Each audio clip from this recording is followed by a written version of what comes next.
Citizens of South Africa, we are anonymous. We call upon you for a critical call to action. Your government has signed a new law that will enforce censorship on your freedom of speech across all platforms including the internet. This means you will not be able to create or publish any videos to any public forum like Facebook or YouTube. The new law will require all citizens to get approval from the ANC before you are allowed to post your content, and you need to pay a fee for approval. As a democratic country, your government has adopted a communist-style dictatorship. We will not stand by and watch as South Africa becomes another China.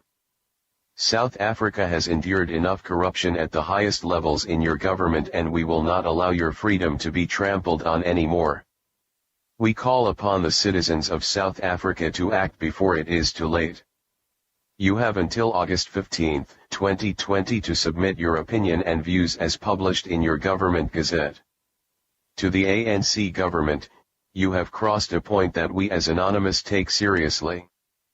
The internet is our domain, and when you deny your own citizens freedom of speech, you will answer to us. You are in our world now. We will publish the entire distribution network and finances, as well as expose ministers and high-ranking officials involved in your dirty illegal cigarette trade crossing into your country. We will expose every truck, every delivery route and distribution point. We will expose every cash payment made, and everyone involved will be exposed internationally. You take food from starving families. You steal our 2.2 billion rand, and your tender fraud for PPE are but a few facts which we will reveal in full detail. You have crossed the line. You have been warned. Citizens of South Africa, we have heard your outcry for help, and it will not go unanswered. Stand with us to oppose this law and expose the corrupt. We are anonymous, we are legion, we do not forgive, we do not forget. Expect us. It's a special debate. I hope you got your shitting pants on. 'Cause you... Greetings, citizens of...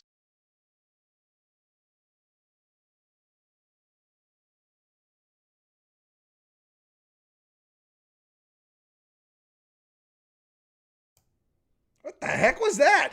Who was that? Oh my goodness. My channel got jacked. Ladies and gentlemen, we do not endorse the previous message.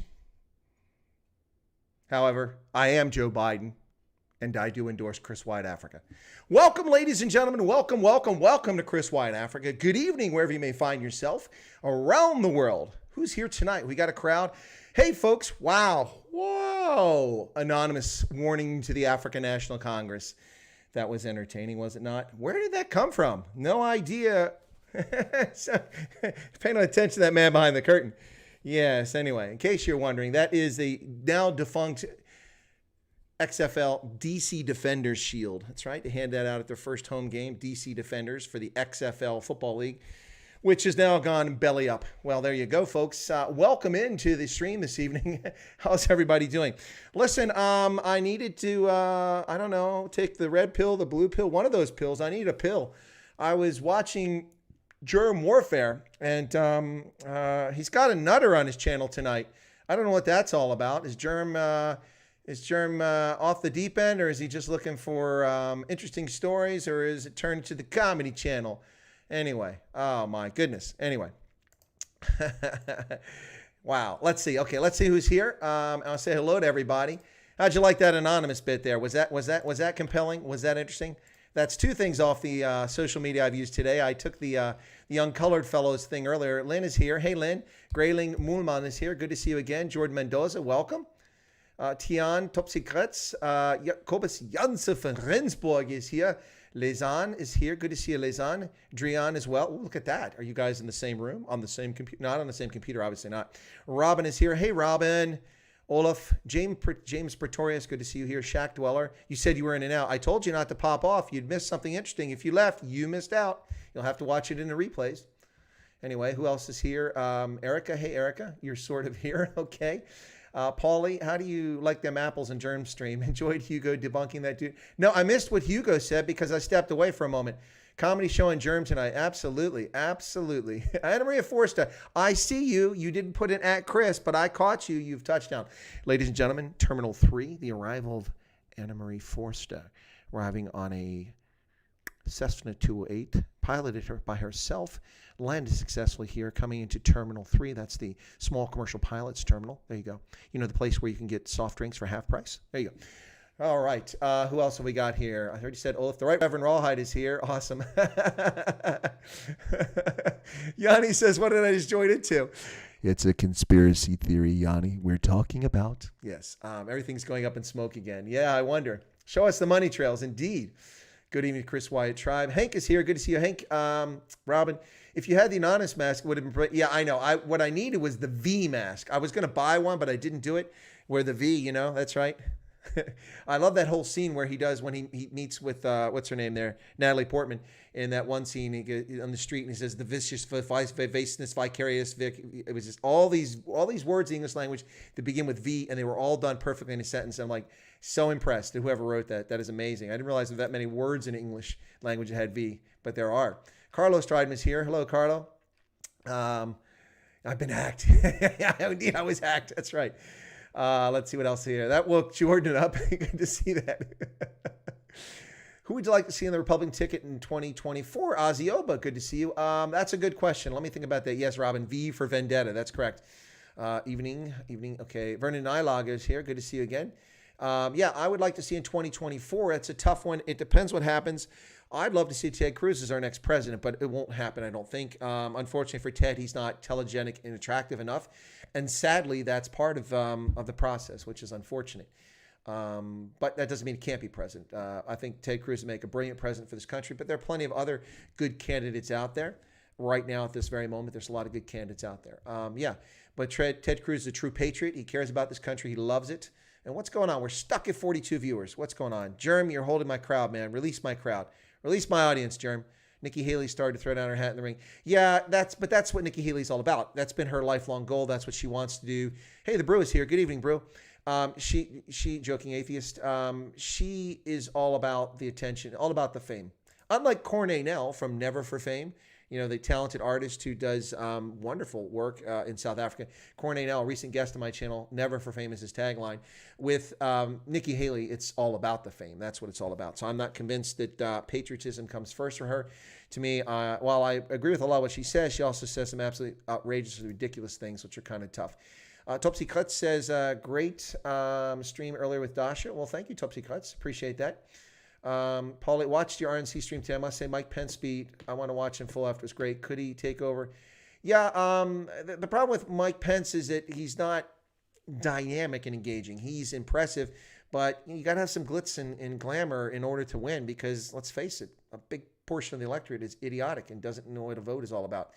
Ozzy Obis says, the new Call of Duty features Yuri Bezmenov. Really?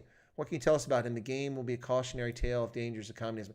Yeah, I don't want to really go into that, the Belarus and Russia situation right now, Ozzy Oba, but yeah, that's still a developing situation. Let's give it a chance. Carlos says, so we know that a nuclear family is very healthy for a family with a husband and wife, but what's your opinion on gay parents, and is it a healthy lifestyle for kids? Well, I think that the issue of gay parents is one that a lot of religious communities have issue with. For me, the bottom line is to have two parents in your life. I don't endorse gay parentage. I don't oppose gay parentage. I don't come out for it. I don't come out against it. Given a choice of having a child without a family or living in foster care or foster homes or state care, oh, God forbid, having two loving parents is obviously a far better choice. Now, the only issue I have with that is whatever the parents, whether they're heterosexual or they're homosexual, parents should allow a child to develop along the natural course of events for that child. If that means the child grows up and becomes a heterosexual of gay parents, that's wonderful. If the child grows up to be gay under gay parents, that's wonderful for them. If the child grows up to be heterosexual with heterosexual parents, that's wonderful for them. If the child grows up to be gay under heterosexual parents, that's wonderful for them. My point is that as long as parents aren't pushing a child's sexuality in a direction that they feel should be the case, then I'm okay with it. Unlike Charlize Theron from South Africa and her bizarre behavior, with her adopted child, forcing sexuality on the child, not even close to puberty. barely added diapers and forcing sexuality. Oh, my child loves wearing dresses, so he's a she. No, no, no, no, no, no, no, no. Child's brain hasn't developed. Child doesn't know what it wants. Doesn't know what sexuality is. That's lunacy, utter lunacy. She should be in prison for child endangerment with her behavior. Anyway, no, just kidding. Let's see. Catherine Piper's here with the salute. Thank you. Carlo, does that answer your question? And the joking atheist, without infringing on any non-disclosure, could you give us an estimate of the intelligence community and their beliefs in the U.S.? Well, no, I don't have to give you an estimate. I can tell you what the narrative is. I mean, and it's a narrative. I mean, everything's a narrative, however you get around to it. So the bottom line is that it's true. 9/11 was perpetrated by Al-Qaeda, and they were very successful in exploiting our vulnerabilities and our weaknesses, which were all imposed by the government. We were vulnerable because our government made us vulnerable, and our open nature and our trusting nature. The same reason why we sold ourselves down the river to China with all of our industry and let it all be shipped to China, because people were innocent and looked the other way, not thinking that people would be so malicious in the chase of a few more percentage points of profit margin to ship and offshore all our production to China, not understanding or not caring about the long-term strategic consequences of that. Yeah, that's the same thing happened. No, 9/11 was perpetuated by Al-Qaeda, and contrary to Germ's intentionally comical and snarky comment about, well, you know, a guy in a cave who's on dialysis, he didn't plan anything. He didn't plan a damn thing. Do you think that Donald Trump plans operations in Syria to take out ISIS or in Afghanistan? That's ludicrous. Hitler did that, and look what happened to the Wehrmacht and the SS. They got obliterated because Hitler did that. He chose where companies and battalions would be located on the battlefield, and he destroyed the entire operational effects of the Wehrmacht. No, Donald Trump doesn't do that, and nor did Osama bin Laden. He had people who did it. And if you know anything about the nature of terrorist organizations, they're broken into cells. One cell doesn't know what another cell is doing. Those guys did not know, who were on those different planes, about the other guys, where they're at and exactly what their mission was. They didn't know until they got their marching orders, which was done a few weeks before that. So yeah, it's real. It happened. People don't want to admit it. I don't know why. They seem to think that governments are all powerful. They're not. If they're all powerful, then why don't we vanquish COVID-19 tomorrow? Let's put this in context, folks, okay? For all you conspiracy folks out there, what exactly did Donald Trump gain with COVID-19 coming out? Let's roll the clock. Let's get in our Wayback Machine, turn around and go back to January of 2020, okay? It's now January 2020, folks, and Donald Trump has a roaring economy with the lowest unemployment in recorded history in the United States for women, for minorities, blacks, Hispanics, I think Asians too. I could be wrong about that. Wealth disparity has decreased.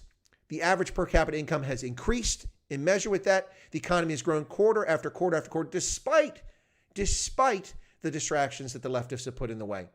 He has brought peace to places. He ended ISIS and the caliphate. It no longer exists. Yes, I know ISIS still exists. That's true. So does Al-Qaeda. So what? Who are they damaging? Who are they threatening? Nobody.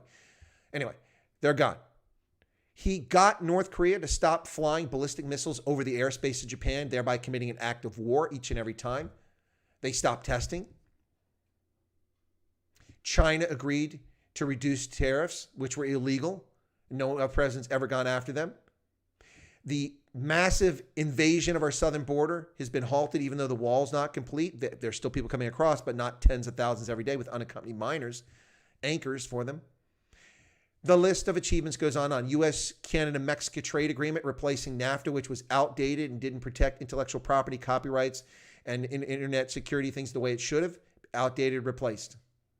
The list goes on and on and on. NATO members who for decades refused to pay the NATO agreed upon goal, not the U.S. stated goal, but the NATO agreed upon goal of 2% of their GDP on defense. Suddenly, almost every NATO member in Western Europe that was failing to do so is now meeting those obligations. Despite the lie, Donald Trump is leaving NATO. He's bashing NATO. No. He's telling people to quit getting a free ride. The United States, which has had troops in Germany since 1944, finally is reduced its troop level in Germany to almost nothing. Are we supposed to provide troops to defend Germany against the Soviet Union until the year 2023? Or no, 2300, excuse me. Is that what we're supposed to do? A list of accomplishments is endless. But let's go back with the conspiracy theories. So then he survives the fake Russia collusion narrative, the fake Mueller investigation, the defrauding of America, the spying, the violation of the Constitution against a candidate and then a sitting president by the deep state. He survives lie after lie after lie after lie, scandal after scandal after scandal, which weren't scandals. They were cooked up scandals. He survives daily attacks by disgusting, vile leftists on Twitter, in media, on the news channels, in the newspapers. All of which question his loyalty. The fact that the man takes no salary, donates it back to the federal government, never discussed. Never discussed. The fact that man does criminal justice reform, which had not been done for 30 years, he gets it done. Never discussed. I oppose the criminal justice reform, interest of full disclosure, but nonetheless, it's an achievement for him. The fact that the man has been focused on opioid addiction crisis in this country since day one, never talked about in the press. The endless list of things. The clemency. They talk about granting Roger Stone clemency. They don't talk about the black Americans and minorities and women who are in prison who he's given clemency to and pardons to. That's not the focus. We forget about Bill Clinton pardoning Mark Rich at the death's door, or the terrorist, the Puerto Rican terrorist that Barack Obama freed and gave clemency to. No, we only talk about Donald Trump in the negative fashion. So January, we get the impeachment. Name one crime, one violation of the law of the Constitution that Donald Trump was accused of in the impeachment hearings in the House. Not a single one. Not once. Not once. Not a single law. Not a single thing was violated. Every single article of impeachment was a fictional crime put together by partisan political hacks in the Democratic Party. Rammed through the House of Representatives with not a single Republican vote, despite the lies of Nancy Pelosi that would be a bipartisan, because it's so obvious that he had committed these crimes. Well, there were no crimes, so no one voted for it on the Republican side. Defeated in the Senate. Here we are, the second week of January. Donald Trump is riding high. 58%, 56% approval ratings across the country in multiple polls. Why in the world would the government cook up COVID-19? What is the purpose of that? If these governments are so powerful that they can make these towers magically collapse on 9/11, then clearly they're powerful enough to stop an invisible enemy like COVID-19. What a bunch of nonsense. What a bunch of idiocy. What a bunch of lunacy. I listened to that conversation on Germ's channel and to talk about, well, the military, the fact that they didn't have fighter jets to shoot down air. Do you think that the military trains pilots to shoot down Delta, South African Airways, British Airways? No. We've done it before. The Russians shot down a Korean Airlines aircraft, and we shot down an Iranian aircraft during the Cold War. But they don't train for that. That's not their mission. Their mission isn't to shoot down commercial airliners. And there's not a single active duty military base with jet fighter interceptors within range of DC. Back in the Cold War, we had Nike Hercules anti-aircraft defense batteries around all of our major cities, all of our major strategic hit points. Even places like Athens, Ohio. Ohio University was there. Because of research there, they had Nike Hercules missile sites on the hills surrounding it. But when the Cold War ended, that stuff all went away. We don't have that stuff anymore. When 9/11 happened, we were vulnerable. And to say that, well, the military, no, you don't know what you're talking about. You don't know what you're talking about. They scrambled fighter aircraft from Langley Air Force Base within minutes of being notified.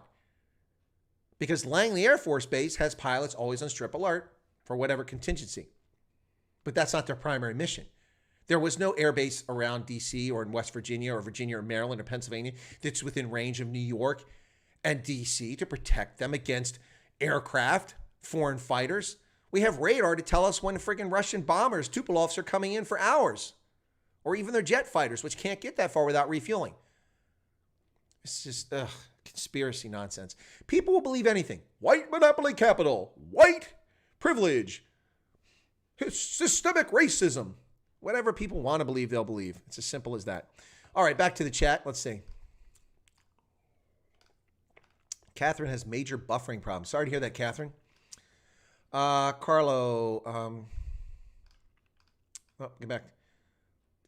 So that was for the joking atheist. Carlos says, yes, thank you. Corlia says, FFS, I like wearing corduroy pants. I was a tomboy. I did want to be a boy. Hell no. There you go. Exactly, Corlia. Because you want to wear boys' pants doesn't mean you want to be a boy. Bongani and Guenia, good to see you. Are you knowledgeable about Romania asking for an assignment I'm doing? I know About Romania. It depends what you're asking about, Bongani. I'm not a subject matter expert, but I do know a lot about Romania, particularly its minority populations of Gypsies, Turks, which aren't there anymore, and Hungarians and ethnic Germans. Yeah, I know a bit about it. Tian says there are a bunch of ex-pilots running groups online who state 9/11 was staged as they could not replicate the flight paths for the aircraft used. I don't know how they couldn't. I mean, Tian, you're a pilot. You can fly anywhere in the air unless there's a mountain blocking it or a building blocking it. Oh, gosh, look, there's a building. And I understand what they're talking about, the flight paths. We've seen the flight paths. We've seen the radar. Anyway, Tian. Dumb shits in the desert won't know how to organize anything. Leon lays on, yes, it's ridiculous. And I was the biggest tomboy ever. Can't imagine growing up with parents that do such things. Yeah, it's sickening. Carlo asked what my opinion on the apartheid flag is. Well, hey, Ronald. Good to see you, Ronald. Bianca von Mike. Let me answer Carlo's question about the apartheid flag. Well, the apartheid flag was no such thing. It doesn't exist. That's my answer to that, Carlo. Are you talking about the Union flag? Is that what you're talking about, Carlo? The Union flag? Yeah, there was this flag that represented the Union of South Africa. And on that flag, which had the colors of the orange, the House of Orange from the Netherlands, that flag had the Transvaal and the Free State flag thrown in there. There were 3 flags in the center.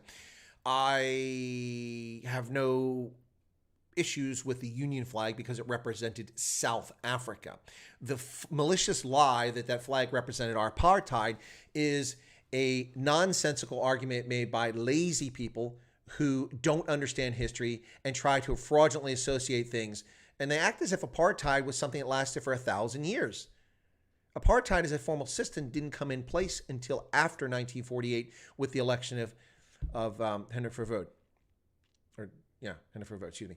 Yeah, he came in office, and then the National Party began putting in places for separate development in South Africa, which eventually became known as apartheid, and that's what people were upset about. It didn't last 40 years, not even 40 years, a little over 30 years, barely that. The Union flag came about in 1910, if I'm not mistaken, when the Union of South Africa was created, and that's what that flag is for. So, Carlo, that's my view on that. Now, this argument that it's hate speech showing the flag, I disagree with that. That's nonsense. That's showing respect for history is what it is. I don't care for the flag. I don't think it's attractive. I never thought it was attractive. I look at the flag and go, I like the new flag of South Africa much better. It's much more emblematic of South Africa, and I find it appealing. But I have nothing against the Union flag. It's not the apartheid flag. That's the first thing. That's like saying that the Confederate flag, the battle flag of the Army of Northern Virginia is what that is. It's not the Confederate flag. That's a false appropriation. That's cultural appropriation of the flag by Southerners to represent the Confederacy, and it didn't. It represented the Army of Northern Virginia. The battle flag, the Army of Virginia. So, people get it wrong. The swastika, another stolen cultural thing.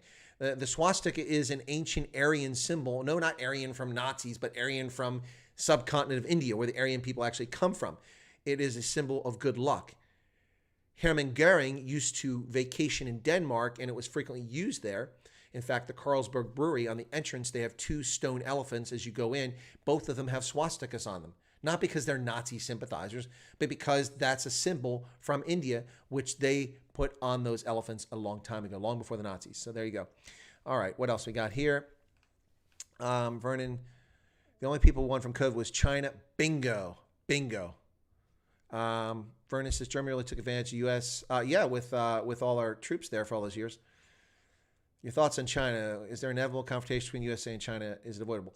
No, there's not inevitable confrontation between China and the U.S. But China must modify its ways. China's the one that's wrong. Now, obviously, I'm an American, so you're going to say, well, you're biased. Well, yeah, sure, I'm biased, but I'm also as objective as one can be.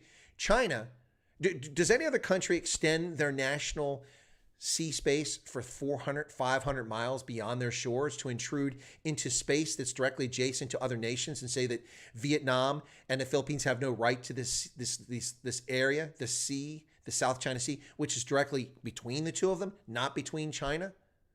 China's wrong. The International Court of Justice has ruled China's wrong. China ignores the International Court of Justice. It just does. China's wrong on trade. They have violated World Trade Organizations, which they agreed to follow ever since the day they signed up for it. They've done currency manipulation. They've done intellectual property theft. They spy actively on every country in the world to steal your industrial technology. And then they sell you their goods by preventing your products from getting into their country, and they amass wealth. Now, they had to because they were desperately poor, and they remain desperately poor. What? They're poor? Yes, China is the world's second largest economy. But that's not impressive. 1.5 billion people, and the per capita income is $12,000. Whoop-dee-doo, ladies and gentlemen. Whoop-dee-doo. When the Chinese achieve $64,000 or parity, and I don't hear about purchasing power parity, that's nonsense. That's nonsense to make things look incorrect. Actual income. When the Chinese approach countries that have, like the US or Brunei or Monaco or Switzerland, that have GDP in excess of $60,000, then I'll be impressed. But of course, they'll get there in 2057, and the rest of us will be at a couple $100,000 a year. So they've got a long way to go. Not impressive. Yeah, China is not an inevitable confrontation. The Chinese would lose a confrontation. Even a nuclear confrontation they would lose. God forbid such a thing happen. They would lose a conventional confrontation. They would lose nuclear confrontation. And they are losing a trade confrontation now. And they didn't win with COVID-19. They screwed the pooch royally with COVID-19. They put themselves so far back. Chinese factories are idle. We can't get laptops because there's no parts in the supply chain. There's no laptop. There's a shortage of 5 million laptops on order in the United States alone. In the United States alone, 330 million people, we're short 5 million laptops. Imagine what it's like in the rest of the world. Why are we short? Because these hysterical officials are keeping kids home from school, and they're expecting kids to use these laptops, and teachers use laptops so they can have classes. Yeah, we're short them because they aren't in the system. They just aren't there. Ozzy says, doesn't a troop pullout create more reliance on other regional powers like we're seeing with Israel allying with Gulf countries? Is a good thing for U.S. influence? No, it's not a good thing for U.S. influence to take all of our troops out of Germany, but we're not doing that. We're just reducing the incredibly low number that's already there. Folks, this is blown so out of proportion. Donald Trump is leaving Germany. What? Bill Clinton's the one that left Germany. Ladies and gentlemen, in 1990, the United States Army had 287,000 active duty soldiers stationed in West Germany. The Air Force had 160,000 Air Force personnel stationed in West Germany. There were 100,000 Department of the Army civilians working for U.S. forces in West Germany. And there were family members. All total, there were over 1 million Americans officially in Germany for U.S. government business, either active duty, defense contractors, or defense DOD civilian employees, or family members of those people. 1 million. We had dozens of high schools and primary schools for American students. There were tens of thousands, hundred thousands of American children growing up in Germany, attending American schools every day. An entire network of schools. We had 8 hospitals throughout Germany. 8 hospitals. We have more hospitals than Eastern Cape has in 1990. When Donald Trump came to office, there were 32,000 total U.S. troops in West Germany, Air Force and Army. 32,000. So what is he taking away? He's reducing a brigade at Vilsek, and he's taking away EUCOM and AFRICOM and moving them out of Stuttgart. 3,000 troops there, 1,500 there, 4,500 troops, maybe 10,000. So we go from 32,000 down to 27,000 or 25,000. Big whoop. That's not the same as going from 500,000 287, 387, plus 60, 387. That's 440,000 active duty troops. And he's reducing it from 32,000 to 27,000. Yes, it reduces our influence, but our influence is long gone in Germany. The Germans are ungrateful. They don't care the fact that they don't all look East Asian and speak Russian, and the fact that they've had a glorious life since the war. Now, to their credit, they rebuilt their own country with our assistance and our defense security envelope protecting them. But they did build it on their own. Their gratitude is gone. That generation is old, losing power, leaving power, retired, or dead.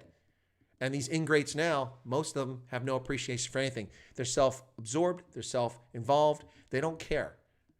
They don't care about anybody except, it seems, illegal immigrants and invaders. That's who they seem to care about by and large. Yeah, so it does reduce our influence, but they already rely on a regional body. That's what NATO is. The North Atlantic Treaty Alliance, which includes virtually all of Western Europe and now much of Eastern Europe, is a cooperative defense pact, which includes the United States. The fact that our troops aren't in Germany doesn't mean we don't support NATO. They're in England, They're in Italy. They're in Spain. They're in Greece. We have troops all over Europe. And those troops support NATO's mission in protecting the Western Alliance. So it doesn't reduce our influence in that respect. In fact, our influence in NATO has grown. Look at all the countries now pay into the fund like they're supposed to, or pay into their defense like they're supposed to. Why does the press hate Trump? Two reasons. Number one, they thought he was one of them. And they also thought he was a joke, which would get them free splashes and coverage. So you remember the 2016 primaries when the field was the best Republican field ever assembled, 18 quality candidates. I'd say there were about 3 quality candidates, but that's my view. The press gave Donald Trump unfettered, unwarranted coverage. Every time Donald Trump opened his mouth, they were there because it was big news. Everybody wanted to watch it. Why? Because people were tired of politicians. So that free press allowed him to get his message out. He spent nothing. I mean, Donald Trump would just go give a speech somewhere. Every news outlet on the planet, Figaro would be there. Paris Match, they would be there. The London Times, The Guardian, they would have people there. The New York Times, the Washington Post, the LA Times, they'd all be there. They'd all be reporting on it just to see what was going on. He got tons of free press coverage. Well, he got the nomination. They're like, oh, crap. And they're also upset that Donald Trump was pro-abortion at one time. At least they say he was. And he was definitely a Democrat for a long time. And so they're upset that, you know, he left the Hollywood scene and he had the audacity to campaign as a Republican against their chosen, enlightened, anointed savior, Hillary Clinton, who was supposed to be president. I mean, she was robbed. It was promised to her. Of course, they forget that she blew it against Barack Obama in 2008. She should have been the candidate then, but she stumbled through her campaign and blew it to a nobody from Illinois, a communist, socialist, a person who sought to destroy America and remake it in his own version. And he was very successful at that. She lost to him. And they couldn't cotton that she was going to lose again to this guy, Donald Trump. Yeah, that's exactly right. And now she's just a bookmark in history, which is all she deserves to be. Let's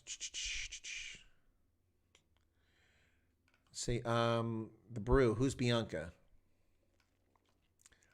Why does the U.S. press hate? I did that already. And sadly, some people are still hung up on watching mainstream media, so they believe the lies spewed about the Trump.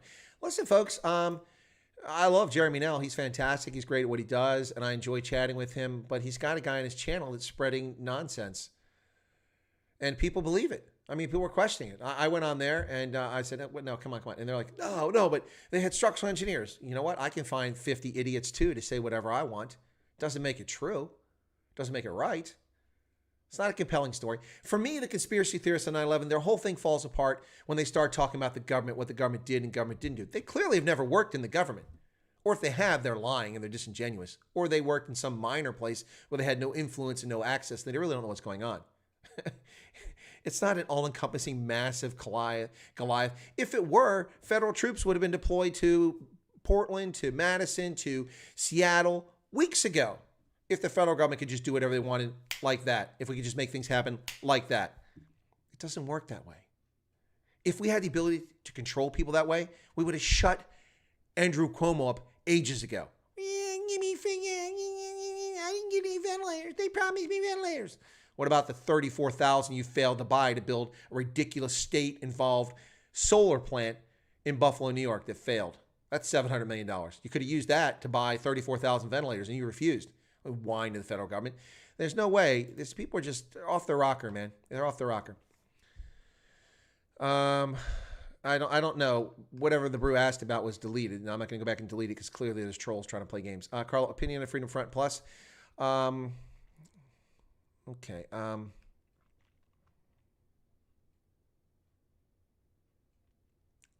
Right Reverend Rawhide says, I grew up under the Union flag, horse for courses. I don't like what the Mickey Mouse flag represents. I've shared my view answering Carla's question. Carla's another question, my opinion of Freedom Front Plus. Well, the Freedom Front Plus has been portrayed endlessly as a right-wing, racist white party. That's what the media perception of the Freedom Front Plus is in South Africa. So, of course, famously it was founded by Constant Viljoen, the general who founded the party towards the end of apartheid. And so in 2019, I went and took a look at all the political parties running in South Africa, and I looked at the platform. No, not the manifesto. I know everybody says manifesto, but that's communist nonsense. Ugh, that's the wrong vocabulary. I looked at their party platform. I read it. Virtually everything in their party platform was nothing objectionable. Nothing objectionable whatsoever. It certainly doesn't call for segregation or apartheid or any of that nonsense. Certainly wasn't racist from what I saw. So the popular press, their narrative on the Freedom Front Plus is dishonest and disingenuous. Now, does that mean the Freedom Front Plus is truly committed to the things that they proposed in their 2019 party platform? I don't know. They don't do much in Parliament. They only have a few members there, even though their vote total surged this last time. They're still a very small party, 2.57% of the vote, something like that. It's very small.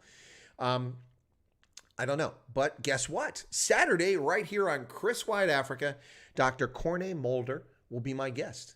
He's the chief whip for the Freedom Front Plus in Parliament. Longest serving parliamentarian in South Africa at the moment. He's been in Parliament since before apartheid ended, and he will be my guest on Saturday right here on Chris Wide Africa. So come back and ask questions about the Freedom Front Plus, or listen in, Carlo, on Saturday, and you'll get a chance to hear it straight from somebody in the party. There you go. So today I have my first congressional candidate on. That was Pennsylvania 5th District candidate, and her name is Dasha Pruitt. She was on here, Russian immigrant, naturalized American citizen, was a political asylum seeker from Russia. Her parents fled. Her father had been sent to the Gulag twice because he had the audacity to paint Lenin in a dress as part of political satire for his art. So she came to America at 10 years of age, grew up here in the States, and she is a candidate for Pennsylvania's 5th Congressional District to run for Congress. And so we had her on today to talk about her campaign, about her origin story and such. Interesting candidate. So that was today. Bongani Nguyen has just donated 35 rand through Super Chat. That's perfect. I need some information on the minority and indigenous populations of Romania and any indigenous languages they might have. Sure, I can talk about that, Bongani, and hang tight. Don't run off. I was going to do it anyway, but since you hoid a little Super Chat towards me, I'll try to remember to address it a little bit of depth here because I think other people will find it interesting. Hank has just put the link in there so you can put a reminder for Dr. Corne Mulder. Remember, thinking Morning Sten, not Corne. Yeah, Dr. Corne Mulder on Saturday. Thank you, Hendo. I appreciate that. Bye, donkey. And so a little bit off track there. So Freedom Front Plus. Carlo, I think the Freedom Front Plus is misrepresented in the press. That doesn't mean I formed a perfect opinion on the Freedom Front Plus. I've dismissed them as a fringe, not fringe because of their beliefs, but fringe because of their low vote total until 2019. Now I'm taking a closer look at them, and I did take a closer look at them in it run up to the election. I'm not surprised they gained votes, but they gained votes. They pilfered votes from the DA by and large. Not exclusively. They also got people who hadn't voted in a long time to bother to go to the polls. That's what explained their growth. But they weren't the only party that gained additional voters. The EFF also gained voters. Entirely people who left the ANC. So the Freedom Front Plus, we'll see. But they will be on the channel Saturday, so check it out. Let's see what else. The Bruce says, I'm super interested in my wireless headphones Sennheiser. Oh, I got Sennheisers. They're good stuff. Chris Smith, you got to put an @ Chris or I may not see it. I just happened to catch it because it's all Chris. Do you believe Nelson Mandela was a communist whose organization killed innocent civilians? Well, that's a loaded question. Let me explain it this way. While Nelson Mandela was in prison for treason for creating Umkhonto we Sizwe and for terrorist actions in the early 1960s, after he finally said, you know what, peace isn't doing it. We've been struggling since 1913, 1912, 1911, whatever it was. 1912 was when the ANC was originally founded. And we've got no change. In fact, it's getting worse, so we're going to try armed struggle. He was in prison for that after the Rivonia trial, he and all the senior leadership in the ANC, and the ANC was destroyed as an effective organization for liberation until it made a comeback in the early 1980s. But before then, it was a non-factor. He was in prison for 27 years, famously. And during the time he was in prison, he was not in charge of anything. So the ANC became engaged after the visit to Vietnam in 1979. They learned a lot of stupid ideas, which worked well for them. They came back and started the People's War in the late 1980s, early 1990s in KZN in Natal. When they did that, they killed a lot of innocent civilians, necklacing, murders, assassinations. Yes, the ANC killed a lot of people. But when you say his organization, it wasn't Nelson Mandela's organization. He wasn't leading anything. He was a figurehead, and he wasn't even the head of the party. They had a head of the party who was in Zambia. So he wasn't responsible for that, although he was involved in it through clandestine communications, but it wasn't possible for him to lead it. So was the ANC involved in killing innocent civilians? Yeah, far more than the National Party ever did under apartheid, far more. Was Nelson Mandela a communist? I don't think so. I think maybe he believed in some socialist tendencies, which it had a lot more to do with the fact that he was a Xhosa chief and the traditions, African traditions, far more than it had to do with ideology with socialism. I don't think he was ever steeped in that. So that's a difficult question to answer. But no, Nelson Mandela wasn't a communist in my mind, not a traditional communist. And he wasn't the person in charge of making those decisions which led to the People's War. Those were other people who made those decisions, and they got away with it. Okay, I hope I answered your question, Chris Smith. Ozzy says, what's your favorite fighter jet? Mine is the incredibly agile F-22 Raptor. Yeah, I think that's pretty impressive. The F-14 was my favorite for decades. It was amazing. The Tomcat was quite an amazing aircraft. Yeah, the F-18 was pretty impressive, but the F-22 Raptor is pretty cool. Not a big Air Force guy, but yes, I agree with that. I do like the Gripens. The Gripens are pretty impressive aircraft for what they are, and South Africa bought them. Of course, they didn't need them.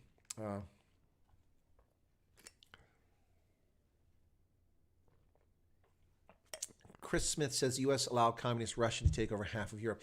That's not accurate. The U.S. and the United Kingdom and France allowed the Soviets to occupy Eastern Europe in a zone of occupation. That's more accurate. That is true.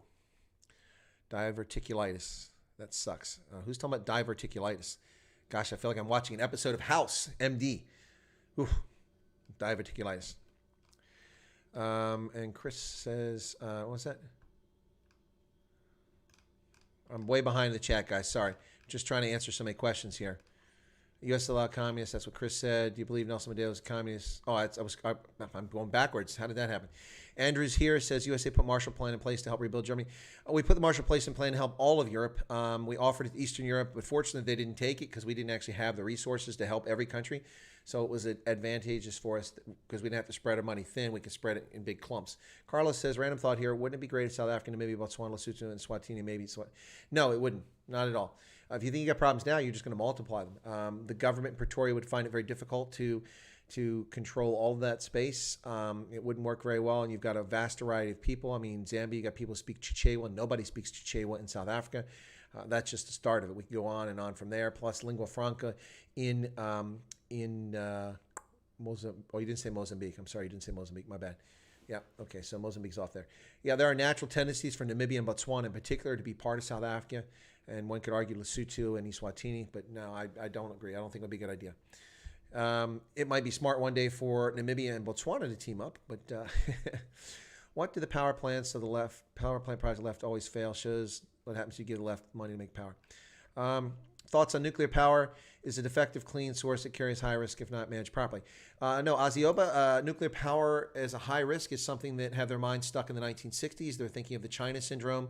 They're thinking of 3 Mile Island. The China Syndrome was a movie that replicated the story of 3 Mile Island, which is not far from here, about 30 kilometers away from here is 3 Mile Island. They're thinking of Chernobyl. Now, those who don't follow the nuclear power industry are wholly ignorant of the fact that we now have micro reactors, very small reactors that can be deployed in multiple places, and you can provide security for them, and it doesn't have anywhere near the waste fuel that comes off of these large nuclear power plants. These small ones can produce plenty of power, and they can be distributed. Far more effective, much safer than these massive plants. The massive plants get attention because states get involved, and it makes big contracts and money to pilfer and steal and long delays for things, and so they can keep digging into the pot. These small nuclear power plants are available now. They're effective, and also people learn the wrong lessons from nuclear power. The lessons from Chernobyl and from 3 Mile Island is that when you do a safety inspection or you do a rehearsal for emergency, get competent people there and have safe measures in place. The measures that are in place now for the technology that's been developed over the last 40 years, because all the power plants that we have, the nuclear power plants, are 40 years old. None of them are new because all the environmentalists have kept them from being built. So now we're stuck with aging, dilapidated ones that need to be replaced, and we can't replace them with safer technology because of these morons and their lunacy who'd rather destroy the planet by demolishing mountains to get a few grams of rare earth elements so they can make solar panels, ignoring the entire ecological damage that occurs from destroying mountains and mining them to build solar panels, to block yards, to be unsightly, to get ineffective at less than 25% of energy conversion of what the energy coming in, actual output. It's just stupid. It's stupid. But that's environmentalists. They're lunatics. They're not proper. Conservationists are people you want to have around. So the federal government in the U.S. did not have the ability politically and military to prevent 9/11. I didn't say that. I never said that, Chris. I never said that. I never said that. Where did you get that from? You're not listening to what I said. Richest, most militarized country in the world. That's nonsense. Okay, now you're trolling. Okay, I've been generous, but it sounds like you're just trying to provoke some nonsense here. So this may be your last question, Chris. The richest, most militarized country in the world. First, if you don't know anything about anything, if that's what you honestly believe, the most militarized country in the world. Have you been to North Korea? Have you been to North Korea? There's over 1 million people in uniform in North Korea. Over 1 million. 1 out of 25 people in North Korea is in the North Korean army, military. That's the most militarized country in the world. Followed by Switzerland, which has compulsory reserve service to the age of 60. 60 compulsory service. Has massive entire data centers, resources, supplies dug into the mountains all over Switzerland. Fighter jet aircraft in virtually every community, major community around Switzerland. Tanks pre-positioned all over the place. They have artillery that rolls out of the mountains. The Swiss are far more militarized. And I says, I can walk out of here and walk all the way across the country and never see a military installation or a soldier. 3,000 miles. Most militarized. That's nonsense. We don't even have the largest army in the world. We're not even close to it. China has a bigger army than we do. They're far more militarized than we are. Militarized. Come on. Richest? Yeah, we're the richest country in the world. There's no doubt about that. But I never said that we couldn't prevent it. I said we were handcuffed. We were prevented from doing things. We left ourselves vulnerable. Folks, you have to listen to the words I say. Don't hear what you want to hear. Unless you're trolling, which maybe Chris is doing. Maybe he's trolling. I don't know. We'll see. All right. If he comes back and says, I'm not a troll, then we'll know he's trolling. Filion. Filion. Thank you, Peter Tzvat. Filion. You'll have to admit that for an English speaker, Filion is not just the most obvious thing that comes to mind. Bongani, okay, wanted to ask about Romania. Now I'm finally on that. That was from 10 minutes ago. All right, so Romania, it's indigenous indigenous, what do you mean indigenous? I mean, Europe has 4,000 years of history.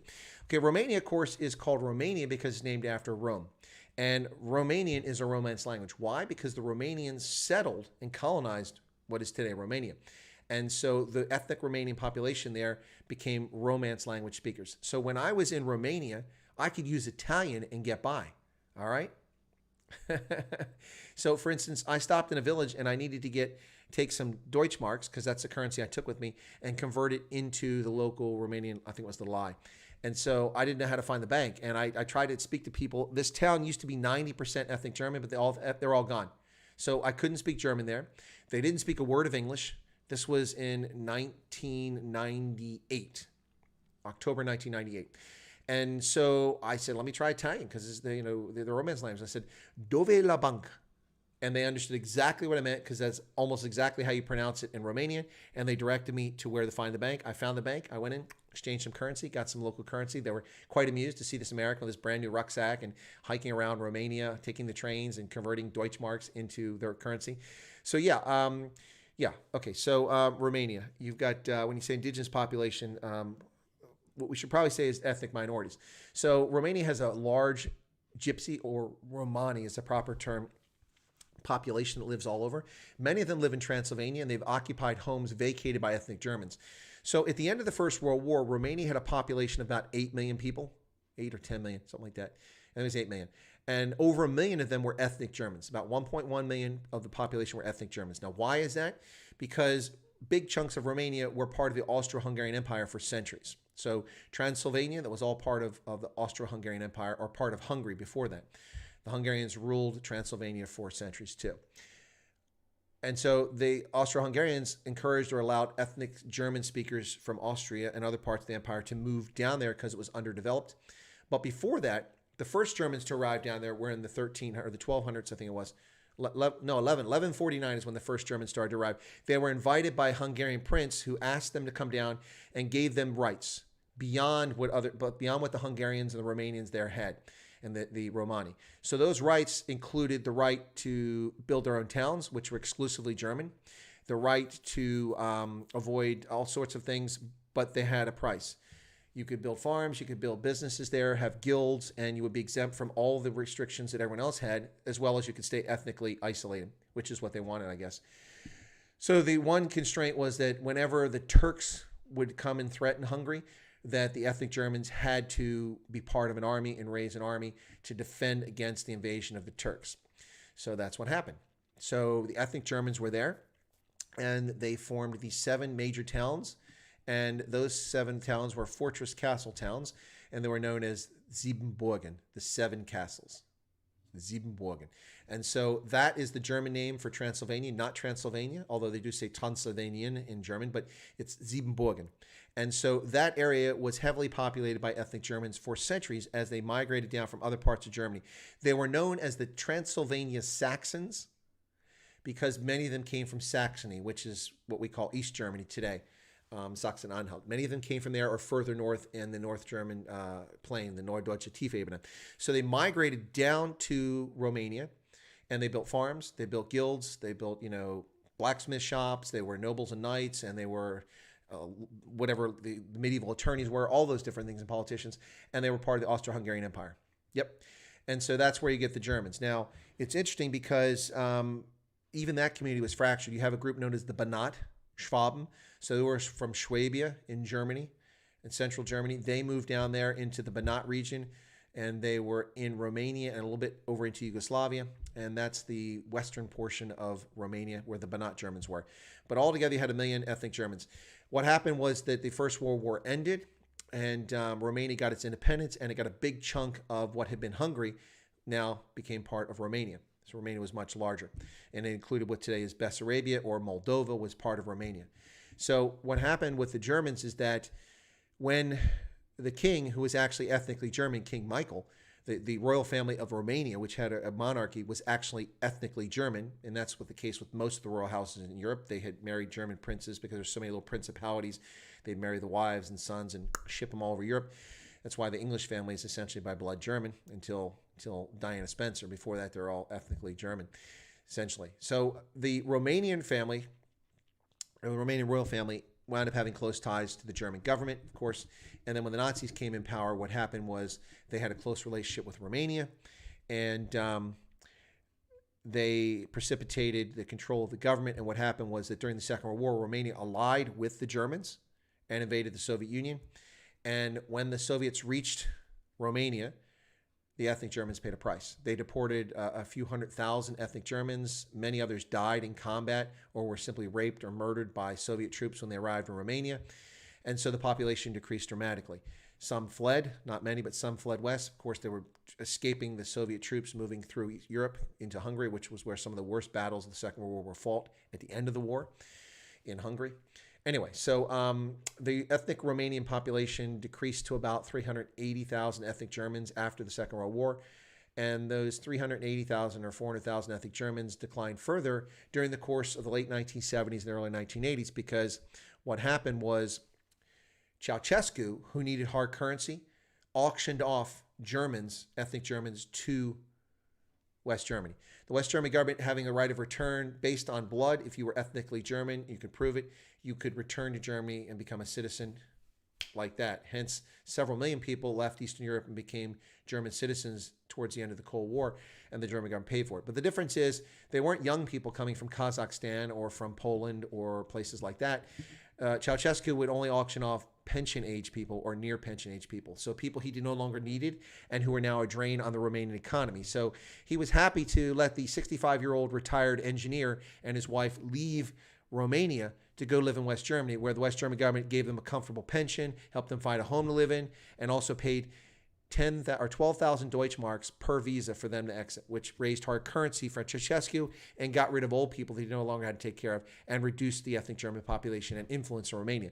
So much so that by the end of the Cold War in 1989, when Ceausescu was schwacked, there were probably about 180,000 ethnic Germans, maybe 220,000 left in all of Romania. Today, maybe 30,000 ethnic Germans, maybe 50,000.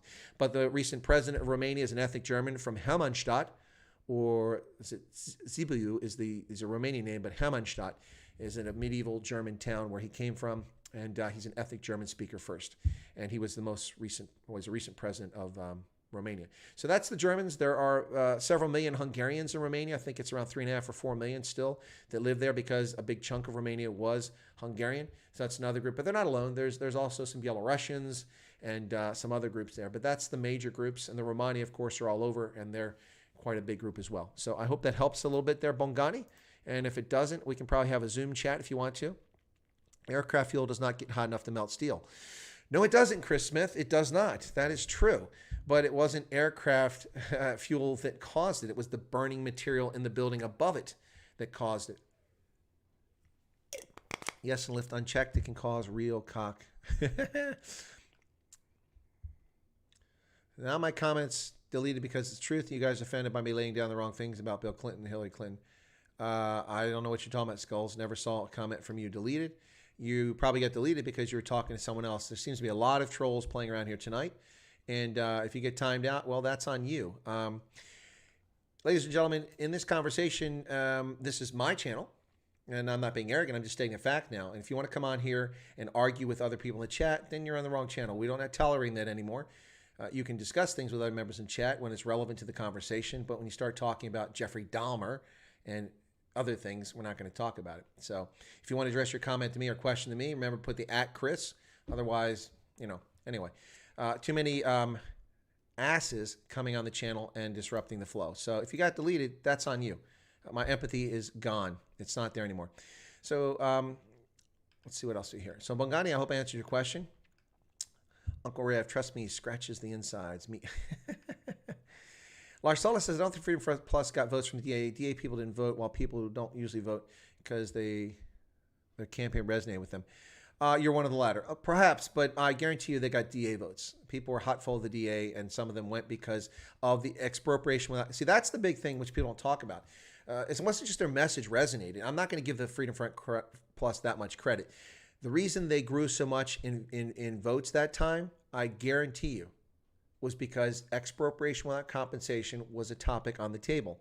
And a lot of rural South Africans were terrified that the ANC was coming for their farms.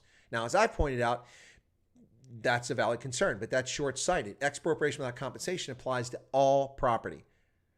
Bonds, stocks, your jewelry, your bucky, your car, your clothing, anything they want to steal or pilfer from you, they'll be able to take without justification under expropriation without compensation should it become the law of the land with a constitutional amendment.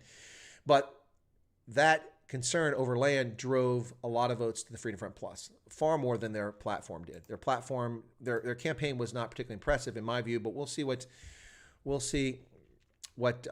Dr. Mulder has to share with us. Militarized in dollar value. Oh, okay. Fair enough, Chris. All right. Chris said that he meant militarized in terms of dollar value. Yeah. We spend more on defense than any other country in the world. That's a true statement. We have the best military.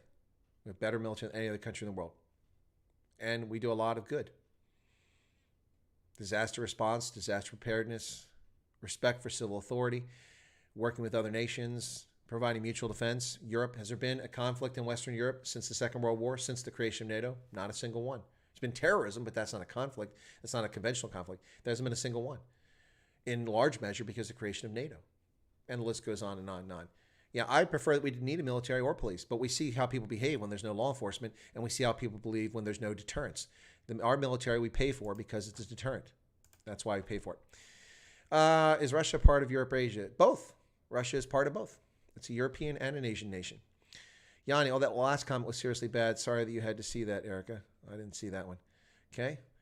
I take it was you who left the comment on a post about freedom of speech. Oh, I didn't see that comment. Oh, I didn't see that either. Oh, the games. All right. Sorry, Mod, you're working so hard tonight, but clearly, we just lost 6 people, so the trolls must have backed out for a second because you blocked them. Yeah, I don't know what their problem is. Just delete them. Just delete them. Just delete them. Under Marie Forster, my heart broke tonight watching an interview with the mother of the Cerebral Police child in El Dorado Park last night. Cerebral palsy? Is that what that is? Cerebral palsy? I don't know what that means. Cerebral Police. Is that Afrikaans for cerebral palsy? I didn't see that. So I'm not sure which video you're talking about. Met a couple of Hungarian Romanians in the UK. Says, I no doubt. The Right Reverend Allhead, my family seem to think you are a cult leader because you keep sneaking off to be with you folks. Chris Smith says, where'd it go? Which country has the most military bases in total around the world? North Korea, whose military cost? Okay, now you're trolling Smith. Okay. That message gets deleted. I'm not going to bother answering it because you're being difficult. I answered your question. You're just trying to start something. So piss off. Erica says, my maternal grandmother was half Prussian, from Prussian nobility. What happened to Prussia? I'm very vague on Prussian history. Prussia disappeared at the end of the Second World War. East Prussia, which is where Königsberg was, is now part of the Soviet Union and Poland. It was divided in two at the end of the Second World War as the spoils for the Soviet Union, and part of it was given to Poland as a compensation for the eastern third of Poland being stolen by Russia and incorporated into Belarus. So White Russia now has 1/3 of Poland, and so Prussia, East Prussia, was stolen and given to them. East Prussia, of course, had been German for 1,000 years, ethnically German.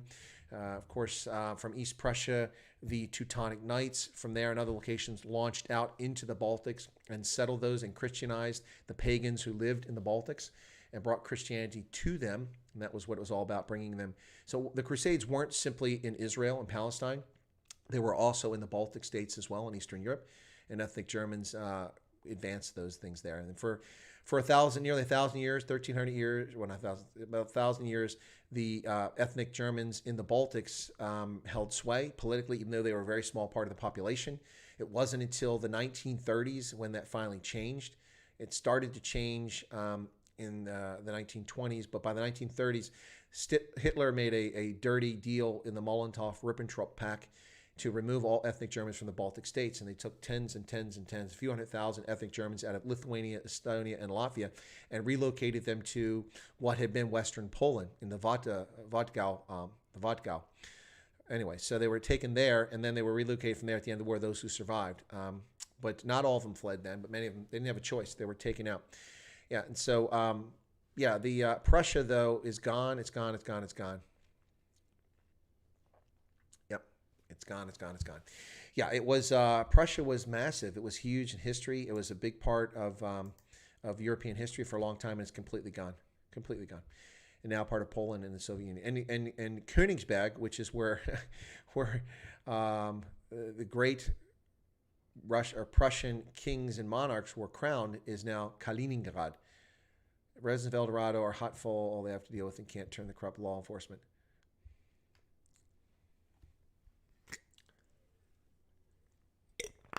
Threatening to shoot journalists, too. Yeah, Lone Wolf says the amount of trolls equals dislikes. Roughly, that's probably pretty true, although some of them don't bother to do it. Freedom Front Plus did nothing with the extra votes. I won't vote for them again. Fight back was the slogan without follow-through. What did you expect them to do, though, Larsalis? I'm not going to defend them now. I'm going to say, what did you expect them to accomplish with a handful of people in Parliament? Please share, and we'll have that for a conversation for Dr. Mulder. Bongani says, that's great because not much is needed for the assignment. The ones that follow after this are going to need more detail. I just need some direction. Well, I think, Bongani, that puts you in the right direction. Ethnic minorities in Romania, the major ones are Hungarian, and then the next one, of course, these days is Romani, and then ethnic German, which is very small these days, but still has an impact there. Carlos says, does Russia have European or Asian nationality? They have Russian nationality. Nationality is the state. It's Russia, so you're a Russian national. I don't understand your question, Carla. Did we just fend off an insurgency of trolls? You might have. And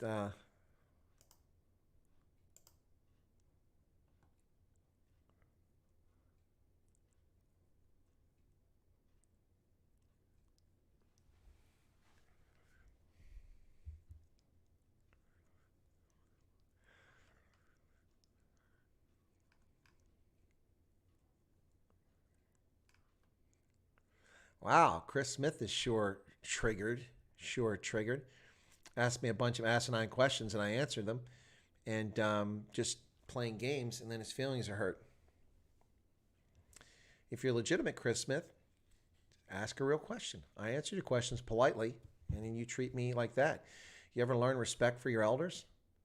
I assume you're younger than I am. Let's see. Erica...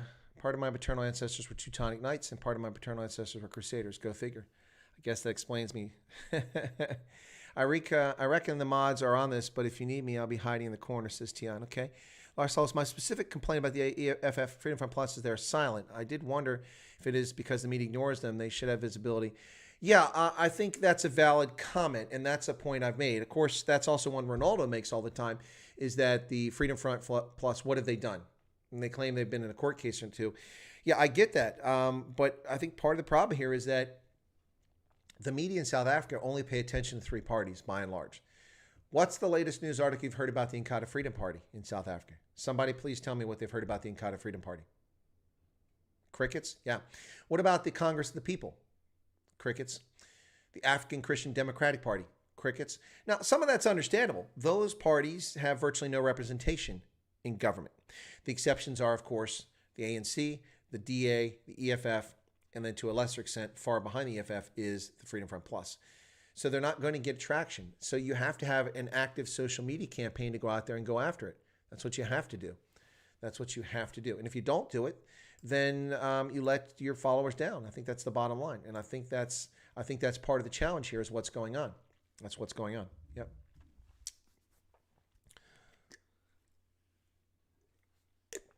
The Freedom Front Plus needs some smart media and social media strategy. I agree, Vernon. And folks should tune in on Saturday when Dr. Mulder's here and mention that point to him. That would be interesting. In all fairness, the IFP has been crickets for a long time.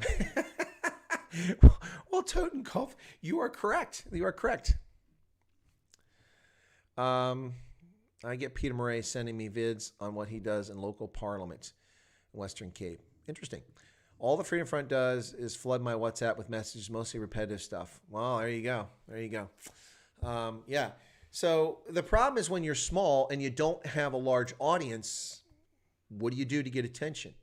Some people overcompensate and they're repetitive. Some people get outlandish. But I don't think that's how you grow. I think that the Freedom Front Plus was successful in gaining a lot of votes in 2019, but it doesn't appear that they've done much with that traction or maintained that traction. And the only way to do it is to get out there. Now, I don't know him, and he hasn't come on my channel yet, but I have tried to reach him, and that's Dr. Groenewald. But everyone I've talked to who does know him says the guy works incessantly. He really is working endlessly. And that's great. But if nobody knows that, and nobody knows what he's doing, and it's not to anyone's advantage, then that's great that he works hard, but hopefully he doesn't work himself into a grave to no end. So we'll see. But they'll get a fair shake on this channel, as everyone does, including those who are commenting in the chat. Chris is back. Okay. Chris, you're back. It looks like you got a comment there. If you felt mistreated, don't. You were doing things that were trending troll-like, and so your messages were deleted by a moderator. So you're back, and if you've got good comments, we'll get to it. Let me see. Kobus, you forgot to add me to the mods. Oh, okay, Kobus. Yeah, thanks. I may make a note of that. Yeah, and that was like a week ago you asked me to do that. Sorry about that. I apologize for that. By the way, folks, for those who are moderators on my channel, and there are a lot of moderators here tonight, thank goodness we needed them tonight. You're a moderator. I have a WhatsApp group for moderators only, as long as you're willing to, because your mobile number is shared in WhatsApp group. And that's one way that moderators can have a conversation so that you don't just, if you're not sure about how someone's behaving, you can sit there real quick and send a WhatsApp message to other moderators. Hey, what do you think? Hey, there's Hugo. Hugo's back. Hugo Kruger. Man, where have you been, man? Are you here because you want to be on my channel? I haven't seen you in ages. No, I'm just teasing Hugo. But we were talking about nuclear power earlier, Hugo. You missed it, man. People asked me about my views on nuclear power, and I shared it. Yeah, anyway. I talked about modular reactors and how modern nuclear plants are smaller, more effective, produce far less waste, and are easier to protect from a security standpoint and don't have to be put in ecologically dangerous areas like where the Fukushima nuclear power plant was put at. And that ecologists and environmentalists have kept us from adequately using nuclear power in a fashion that would be appropriate in the modern sense. They're holding us back, and we're stuck with dilapidated 50, 60-year-old technology from plants built 40, 50 years ago. Anyway, that's a quick summary of what I said. Hugo, welcome. I mentioned that because Hugo's in the electricity industry. He's in France. Yet another Afrikaner who has left South Africa to use their skills elsewhere because they're not wanted. Anyway, not wanted by Eskom, I should say. Peter Tzvat, nuclear power program, a proper one can solve all of Eskom's problems, and we can keep Russia. Well, I can solve all of Eskom's problems almost overnight. I simply wipe out the board, I wipe out all the senior directors, and I bring in people who are competent and privatize the organization. And we can go with coal-fired power plants. South Africa has tons of coal. Going to produce more carbon? Sure. Who's going to punish you for it? Build your economy, get your jobs, and then you have the money, switch to things you can afford to do that are cleaner. There you go. You don't need nuclear power plants in South Africa. You got coal. You got lots of coal. You use coal bed methane. Botswana has oodles of coal bed methane. Buy it from Botswana. There you go. Anyway, it burns clean. Have power or natural gas plants. Burns very clean. Rhodesians. Okay. All right. Well, it's hard to keep up with your Rhodesians. You got 45 different accounts. So, all right. There we go. All right.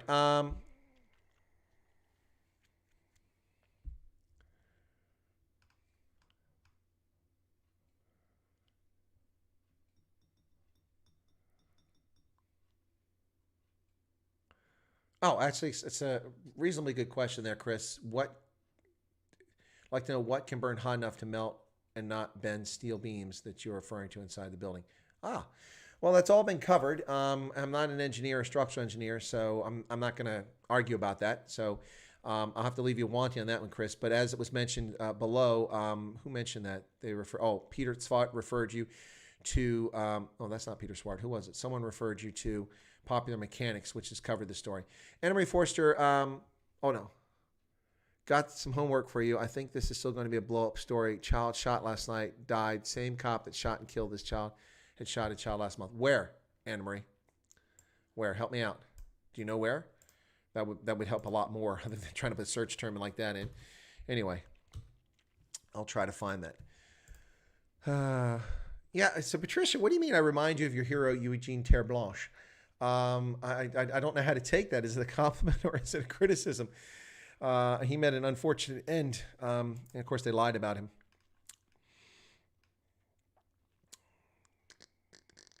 Moderator chat. Okay. So how are you, Hugo? It's good to see you there. The Brew, it's all political boo-ha. Oh, Top Secrets mentioned Popular Mechanics and Discovery. They both showed how it's possible. That's right. There was a Discovery, and I think I might have read it in Popular Mechanics too, but I remember reading it in Discovery a while back. Catherine Piper's here. Okay. Well, it just jumped on me real quick. Let's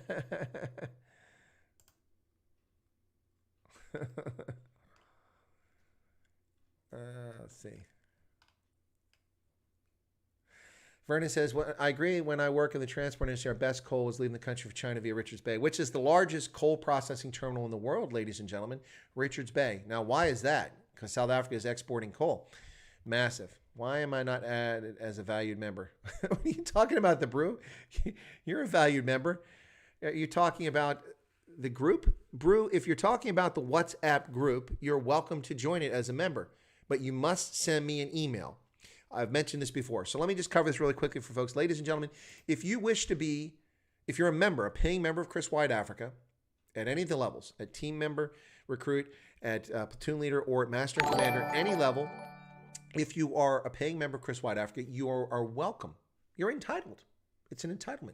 As long as I keep that group, you're entitled. Although some people misbehave, and I've considered dropping the group on occasion. But if you'd like to be a member of Chris White Africa and you pay to be a subscriber, a member of the channel, you're welcome. But you must send me an email. Why do I do this? Because first off, if you're a member, your phone number, your mobile number is exposed to other people in the group. Some people like to protect their privacy, so they don't want to be part of it. That's the first thing.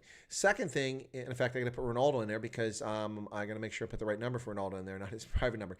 But you send me an email requesting, and that tells me you want to be in the group, and then I have a record of it. So if somebody's upset later on, I didn't put you in there until you asked for it.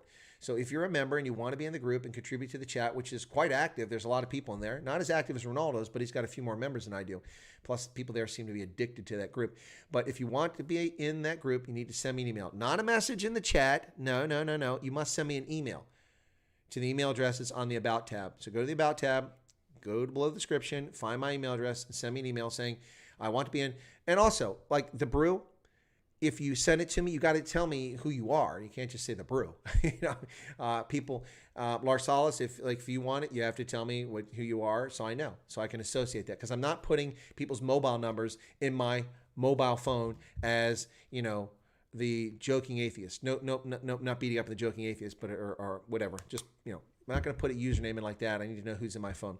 So send me a request if you're a paid member and you want to be in the WhatsApp group, and it'll be done. Now, they're talking about, I added them as moderators, and I forgot I neglected to put them in the moderator group. They have to let me know if they want to be in the moderator group. I don't force my moderators to participate in the WhatsApp group. Not everybody likes WhatsApp. It's run by Facebook. They own it. So I don't do it as an automatic thing. Anyway. Right. Okay. So, Ever watched the documentary Architects and Engineers for 9/11? I have not. Carlo, opinion on Rhodesia, and why do people say Rhodesia never die? Oh, that's a good question, Carlo. Nicholas Groves, I'm always late, but worth the wait. 14 Rand. Thank you for the super chat. All right.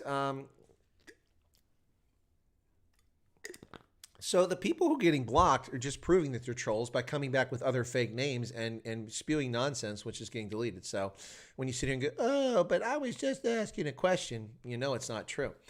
Also, when I notice the number of people drop by 4, 5, 6, or 7, then I know that 4, 5, 6, 7 fake accounts have just been blocked. Funny how that happens, ladies and gentlemen. Okay. Opinion on Rhodesia, Carlo. I don't know. It's a tough thing. What do you mean by opinion on it? So my opinion on whether it should have existed, my opinion on the conduct after UDI, my opinion on Ian Smith's government, my opinion on the colony. It's all over the place. If you're asking if I endorse colonies, no. If you're asking if Rhodesia as an independent state after the Unilateral Declaration of Independence was legitimate, I think it was. If you're asking if Ian Smith was right, I would say I'd have to ask what you mean by right, and I'd say specifically that the problem for Ian Smith is that he waited too long, and I think it was because that government was a paternalistic government that felt that it was up to them to decide when black Africans were ready for governance, and that they would decide, but it wouldn't be for 30 more years. That was problematic.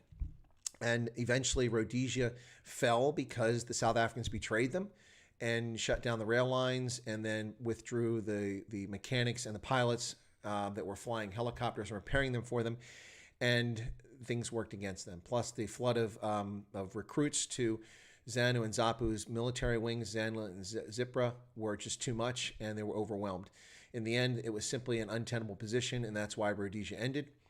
Anyway, so it's difficult to answer that question without more specific details, but I think that helps. Kyle from Cape Town says, hashtag ANC must fall. I think a lot of people are saying that. The Brew says, okay, I misbehave a lot, so it might not be an option. That's funny. That's funny.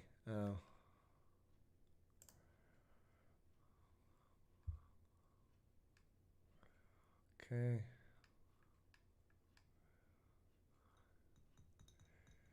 Kicked out of a certain group because I took the owner on. What did you fight? Leon Fun, hey Chris, try to get Simon Roche. You know, Leon, a lot of people were asking me to get Simon Roche on my channel a while back. And I considered it because people wanted me to talk about the Sightlanders. And I didn't know much about them, so I researched them. And while I have no beef with the Sightlanders and I appreciate what they say they're trying to do, I listened to his video in which he said that it was all going to end. They're all coming to kill everybody. I'm not predicting this, but man, that didn't leave him in a good light. I was just joking about the guy on Jeremy Nell's program. Jeremy's got a real serious professional program. And I call that guy a bit of a nutter, which he probably didn't appreciate, but he wasn't paying attention. But if I think that guy was a nutter from 9/11, then how do I justify bringing Simon Roche on after that? Unless he's willing to talk about that and explain it. But there's a number of people who inject and infuse their genuine concerns about genuine, legitimate issues with religious fervor. And I don't really want to get involved in that from a standpoint. Now, if I had 150,000 subscribers and I brought someone like Simon Roche on and alienated a couple thousand subscribers, I wouldn't lose any sleep over it. But I do appreciate my audience and my subscribers, and I know a number of people on here are not at all convinced about Sightlanders and what they do. So that doesn't mean I won't bring him on, but I need to know a little bit more. And that video, I was on the verge of asking him to come on my channel when they put that clarion call out there. It was quite disturbing. And the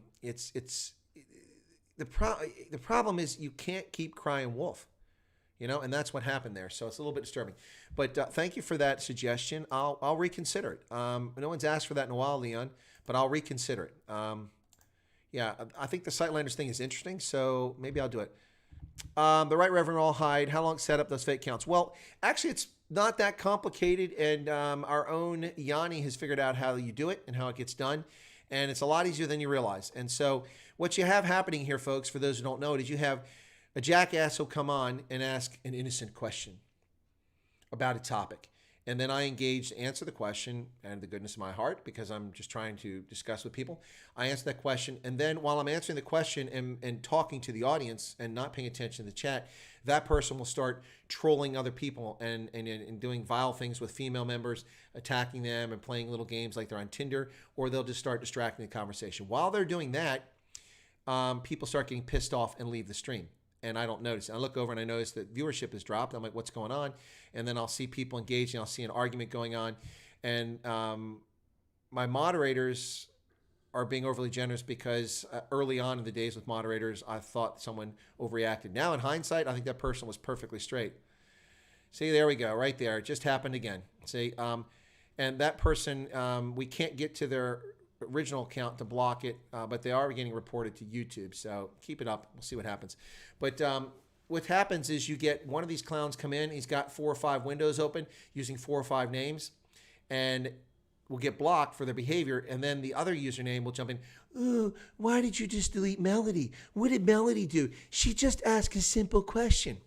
And they're the same people. They live as sad existences, pathetic existences. And they think it really makes a difference. But anyway, getting more attention than it needs to right now. But since you're a legitimate member there, right, Reverend Rawhide, that's why I addressed it.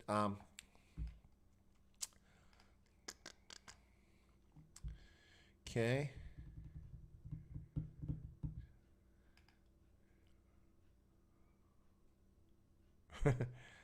Okay. Carla says, is South Africa close to a capitalist society? And do you believe in limited government? Oh, gosh, that's a good question. That's a good question. So, Carlo, South Africa is a mix of the two. A socialist system, the government controls the means of production. Much production in South Africa is not controlled by the government, but they do control and influence a lot of the economic sector. So, for instance, you've got a lot of parastatals, but we have parastatals here. The postal system is a parastatal in the United States, and it competes with DHL, UPS, FedEx, and many other delivery services. And they have a monopoly. Only the post office can deliver letter mail. Now, the other companies can get around that with express services by delivering letters as an express letter. That's an exception. But regular first-class mail that goes out, I don't have any here. I was going to grab an envelope. But regular first-class mail, the U.S. Postal Service has a monopoly over it because Congress gave them a sole monopoly. So that's intrusion of the government into the marketplace, and we see an inefficient, ineffective postal system that's been that way for decades with ever-rising fees. Now, it used to be 10 years ago, you could ship a flat rate box, and it was about 30% larger than it is today. Anywhere in the country, no matter how much weight it was, you could fill it up with rocks if you wanted and mail it for $9.99 or $10.99. Now that same package is increased to $21.50, which is more than doubled in that time frame, but inflation hasn't doubled in 10 years. And the box has been reduced by 30 or 40%. There you go. Now it's $21. So, it's just a mess. So that's a parastatal. We have Fannie Mae and Freddie Mac, which are parastatals. They're not owned by the state, but they're allowed to operate based on the government's charter for them, and they must do what the government says. So the government intrudes into the private equity spaces where people buy homes by having these organizations that were ostensibly set up to help people who are less fortunate. But what they do is they distort the marketplace, and they led to the 2008 financial crisis. Government intrudes in the marketplace. South Africa, Transnet, South African Airways, Denel, Eskom, the list is endless of all these parastatals. And what happens is the government puts their friends and allies and cadres on boards of directors, and they force companies to go in a direction which is not about profit and success and growth, but about pilfering and protecting the elites. And that's not good for the economy. And we see it. South African Airways is a joke. There's nothing left of it. They're down to about 9 aircraft, which are sitting on the ground, and they'll have around 2,000 employees, and they're going to come back as an airline. They won't be able to book enough revenue to survive, trust me. JetBlue is much larger than that. That's a small, low-cost airline here in the States, which is highly successful. Anyway, yeah, so South Africa is a mix of the two and not a very good mix. And what was the other part of that question you had there? Let me see. The other part of your question was, Carlo, do I believe in limited government? Hell yes, I believe in limited government. Absolutely believe in limited government. The federal government in this country is far too large. It spends $4.5 trillion per year. Can you imagine? That's larger than the GDP of most countries in the world, $4.5 trillion per year. Okay, over 100 countries don't have that much money produced every year, and our government spends that much every single year. It's absolutely insane. They spend too much on defense. I would cut the defense budget. I would cut Social Security. It's not an entitlement. It's a Ponzi scheme. And I would inculcate people properly into what it is and give them alternatives to it so we could wean them off of a government-run program which has no money. There's not a single penny in Social Security. All that's there are promissory notes. We promise to pay this back. Well, we is future generations, and that's what's been. I've been paying the retirements of people since I entered the workforce almost 40 years ago. I've been paying their checks every month. Ever increasing amount of money goes to the Social Security Administration from my paycheck. As my wages go up, I pay more and more and more every year, and I haven't collected a single cent. By the time I try to collect money, the system will be bankrupt. It already ran out of money 5 years ago. It was back in the black thanks to Donald Trump, his economic recovery. But under Obama, it was already borrowing money that it didn't have to pay back the debt that it owes because there's no money in the bank.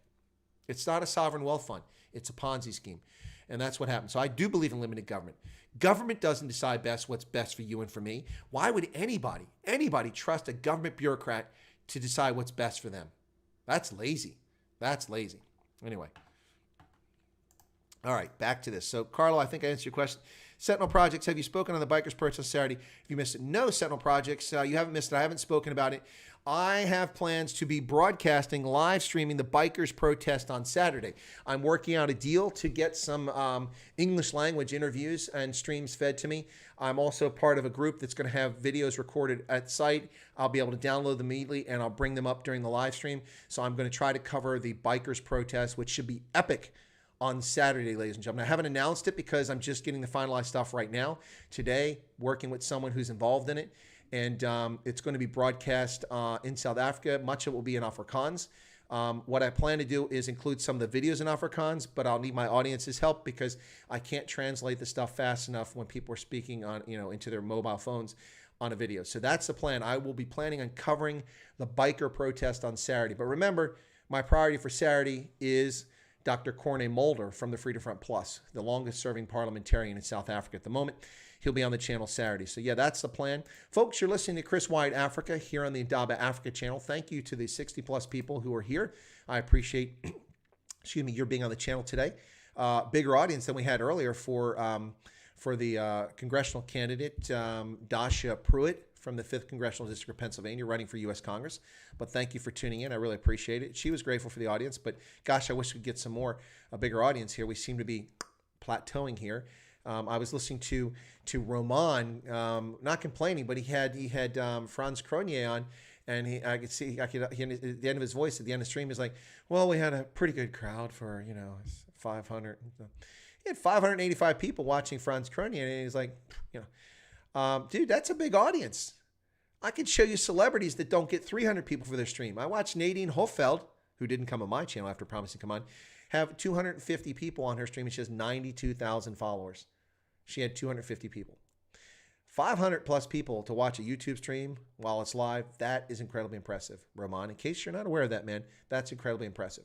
I'd love to have 500 people watching my stream all the time. That would be awesome. You didn't have 500 people watching your stream a month ago. You had about 85 to 100 watching your stream, and suddenly it's caught fire. So, thank God for the small favors, and don't look a gift horse in the mouth. You do a great stream, and that's why people are watching your program. Okay. I missed this. Robin, I saw the thumbs up on the super sticker. Thank you so much for that. My apologies for not getting into it. There you go. Citizen Guardian said, that's why I mentioned it can be dangerous for me to side with any specific groups publicly. No, I got you. Totenkopf says Simon Roach is a snake oil salesman. See, that's what I'm saying. That people have very strong opinions about Simon Roach and the Sightlanders. Vernon says, correct, South Africa stabbed Rhodesia in the back. Years later, we're paying the price for backing Zim. Yep. Let's see. And then Lazan says, agreed, Simon Roach makes me uneasy. See, there's a lot of strong opinions on it. Let's see what else.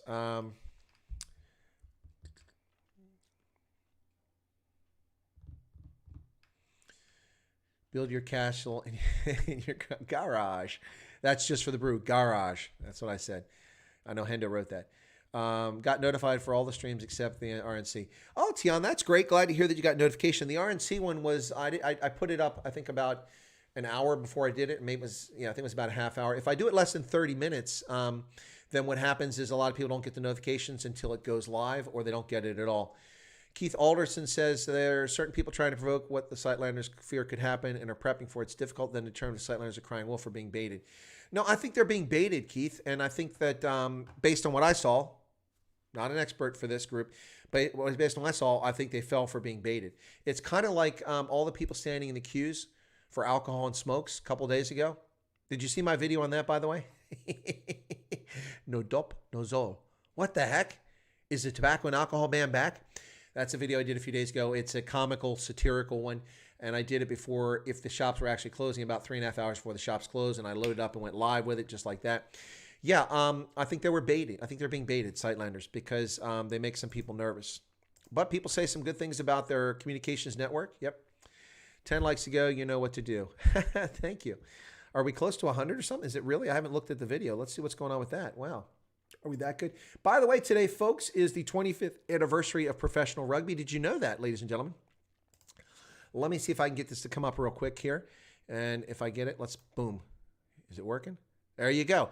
Sir Bill Beaumont, on 25 years of professional rugby to mark the 25th anniversary of the game, going professional World Rugby Chairman Bill Beaumont reflects on the momentous decision in Paris on the 26th of August, 1995. My bad, it was yesterday. Misspoken. That's from yesterday. Yeah. 25 years of professional rugby. Wow. Has it been that long?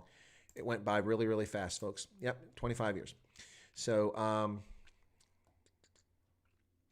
oh, yeah. Hendo says, I got unsubscribed by YouTube from this channel and loving life today. See, folks, there you go. Hendo wouldn't have unsubscribed from this channel. He's a moderator on here. He had to go back. See, this is what's going on with YouTube. Utter nonsense. And they've just let the cat out of the bag, folks. Let me share this with you. So in the past, they do a running 28 days. So in the past 28 days, and you can't find that on your PC when you look on your channel and your studio. You don't see this. You only see it when you go to a mobile or a tablet. They've changed something. It used to be it only showed you the number of new subscribers, right? Or if you have minus, it'll show you minus. I actually had a day when I had more lost subscribers a couple months ago than I had gained subscribers. That's depressing, especially when you have a small subscriber base. But now they've let the cat out of the bag. They'll show you in the last 20, but only 28 days, not the whole year, not a week, just 28 days. They'll show you how many subscribers you gained in the last 28 days and how many you've lost. So in the last 28 days, yesterday, I gained 1,500 subscribers. Awesome, right? But I lost 497 subscribers. Now, why are people unsubscribing? Hendo just said he got unsubscribed. He didn't unsubscribe. YouTube is playing games with people. And it's harming the growth of channels. And I don't get it because it cuts their own throat. They make money off the advertising revenue. And are they morons? But anybody with a bit of common sense would understand that channels grow and get more participation when they have larger subscriber numbers. And then I saw something earlier today, this guy in Los Angeles, this black guy in Los Angeles who doesn't do anything except watch videos to sit there and comment on. He has 208,000 subscribers. And then somebody below him says, oh man, we need more content like this. The Americans always and the other stereotypes of Africa. I'm like, if you want to know about Africa, then watch content on Africa. Not watch some guy in LA who watched a video about the beast and seeing his wealthy home going, ooh, this is Africa. That's not Africa. That's a small percentage of Africans who live like Tendai Mtawira in South Africa does. A very small percentage. And the guy's like, I need to watch more rugby. If you want to know about Africa, then watch Africa content. There are plenty of Africa content creators, including me. And I tell the whole story, the unvarnished truth, the good, the bad, and the ugly on this channel. Yeah, it just drives me nuts. 208,000 subscribers for just nonsense. I'm not targeting the guy's channel. I'm not saying he's bad. I'm just saying I watched the video. I'm like, this is what people are watching. Anyway, Keith, the problem with those type of preppers is that they give false warnings so nobody can take them seriously. Yeah, the boy who cried wolf. Yeah, never cry wolf. Scarlett says, this may be a little off topic. Why do you think so few U.S. politicians speak actively against child marriage in the States where it's still legal? It's not legal in the States. What are you talking about, Scarlett? It's not legal. What are you talking about? You got timed out, Mr. Vickus. So what happened? You should get Colonel Wyatt. Okay, I've addressed this previously, Vickus. I have reached out to Wyatt to talk, but I'm not aware that he was a colonel. To my knowledge, he was a major. But whatever the case is, this is the guy who was a POW in Angola. I've reached out to him, and he has yet to respond to my request. So unless you know him personally and you mention it to him and tell him to answer my email, then I'm not going to be able to get him on the channel. I would be interested in having him on the channel, but when people do not respond to emails, now there might be reasons for it. He may not be using the email account that he registered with initially, and so the email is not coming to him. Maybe it went to a spam folder because I sent it from Google. I don't know. But some people are difficult to reach. I have other people who people ask to be guests and they're not available. I'm trying to get them later. They'll come on the channel later. But I've reached out to that gentleman and I've yet to hear from him. So it's, when people say you should have this person on, it's not as simple as going, cool, you should have Donald Trump on. Okay, hang on. Listen, Kellyanne Conway, please. Yeah. Look, I realize you just resigned from the Trump administration, but Don, could you get him to be on my program this Sunday? I'll tell you what, I'd like him to come on at noon. I'm sure he's not doing anything else in the free world, negotiating peace, dealing with the Chinese, North Korea, but I'd like Donald Trump on my channel Sunday. Can you make it happen? Thank you, Kellyanne. I really appreciate that. Come on, guys. It's a lot harder than that. Steve Hofmeyer on my channel. Do you know what I had to go through to get Steve Hofmeyer? It was 3 months. Not because of Steve Hofmeyer, but just to get to Steve Hofmeyer. When I got Steve Hofmeyer, almost immediately he agreed to come on my channel with no reservations. I could ask any question I wanted. He came on this channel and he was on here for 2 hours. What an incredibly generous 2 hours for him to donate to my channel to talk about his career and about that video discrimination. It was amazing. He was awesome.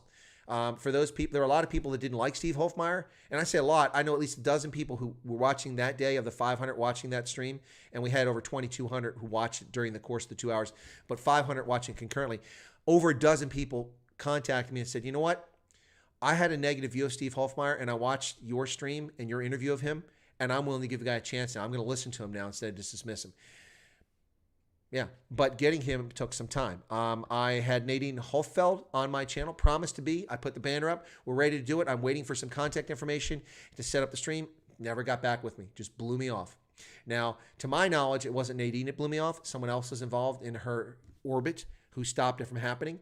And that's shameful. That's shameful because it left me in an embarrassing situation at a time when my channel was growing rapidly and I offered free publicity for an artist who can't make money right now because of lockdown, can't do concerts. So you know what?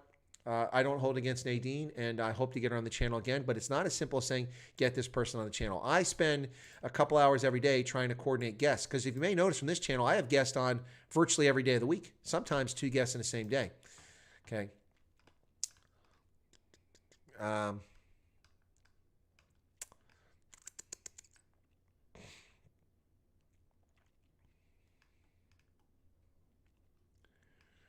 Okay, sorry, I'm trying to see what I missed here. I'm hearing nighttime maneuvers in the base nearby tonight. They're on the range tonight. Cool. Well, if you don't go to the range, then you can't be proficient in weapons. That's scarier. I'm going on that protest. We'll be taking videos, Erica says. Cool. Be careful, Erica. Be awesome. Take some videos and send them to me. Send them to me, Erica. Give it time, it'll grow. Yeah, hopefully.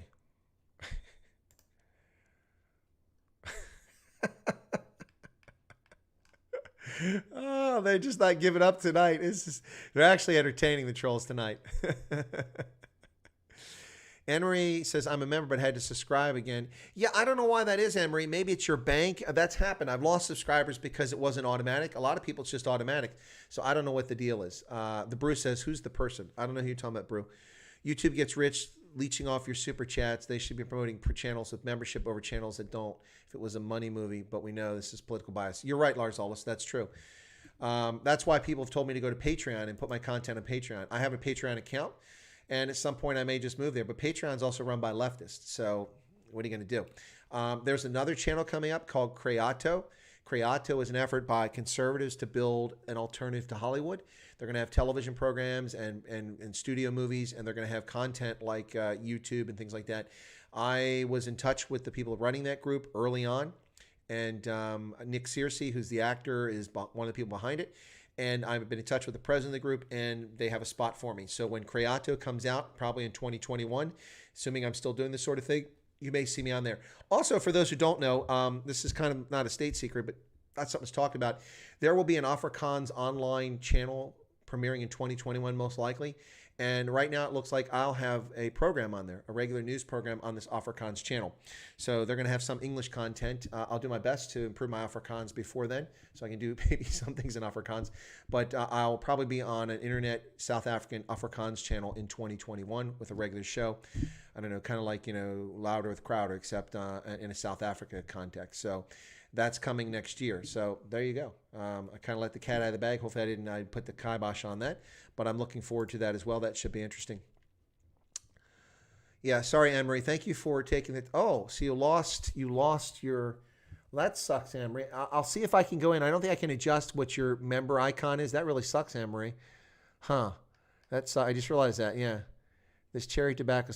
Make sure that look in your account and make sure it's set for renew. I don't know how you do that, but take a look. Rolf Martins, man, you missed a ton. Where you been? Talking about nuclear power plants, dealing with trolls, talking about all kinds of things. Scarlett's here. I'm trying to see if Scarlett's for real. Carlo, I never know if Carlo's for real, but I think he is, but I'm not sure. How do you think South African government can fix the big gender-based violence problem in South Africa? Oh, that's a good question, Carlo. I don't think the South African government can fix it. See, that's the problem, Carlo. People assume that the government can fix this. No, South African government can't fix it. Women can't fix it. It's not on women to fix it. Most gender-based violence is women being abused by men, but there are men being abused by women. So let's not forget that. But the gender-based violence in South Africa has to start at home with two-parent families who raise children to respect elders and to obey and to be obedient and to have respect for life. And that's where it starts. The government can't fix it. You can't come up with a death penalty or deny bail to people who are accused of these actions, not convicted of them, destroying people's lives over an accusation. Many accusations are fraudulent. Many are genuine. You can only fix gender-based violence starting at home. And South Africans have to respect themselves in order to end this. And they don't. South Africans don't respect themselves.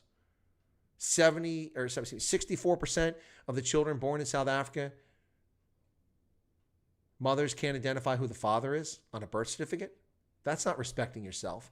That's pathetic. That's really sad, ladies and gentlemen.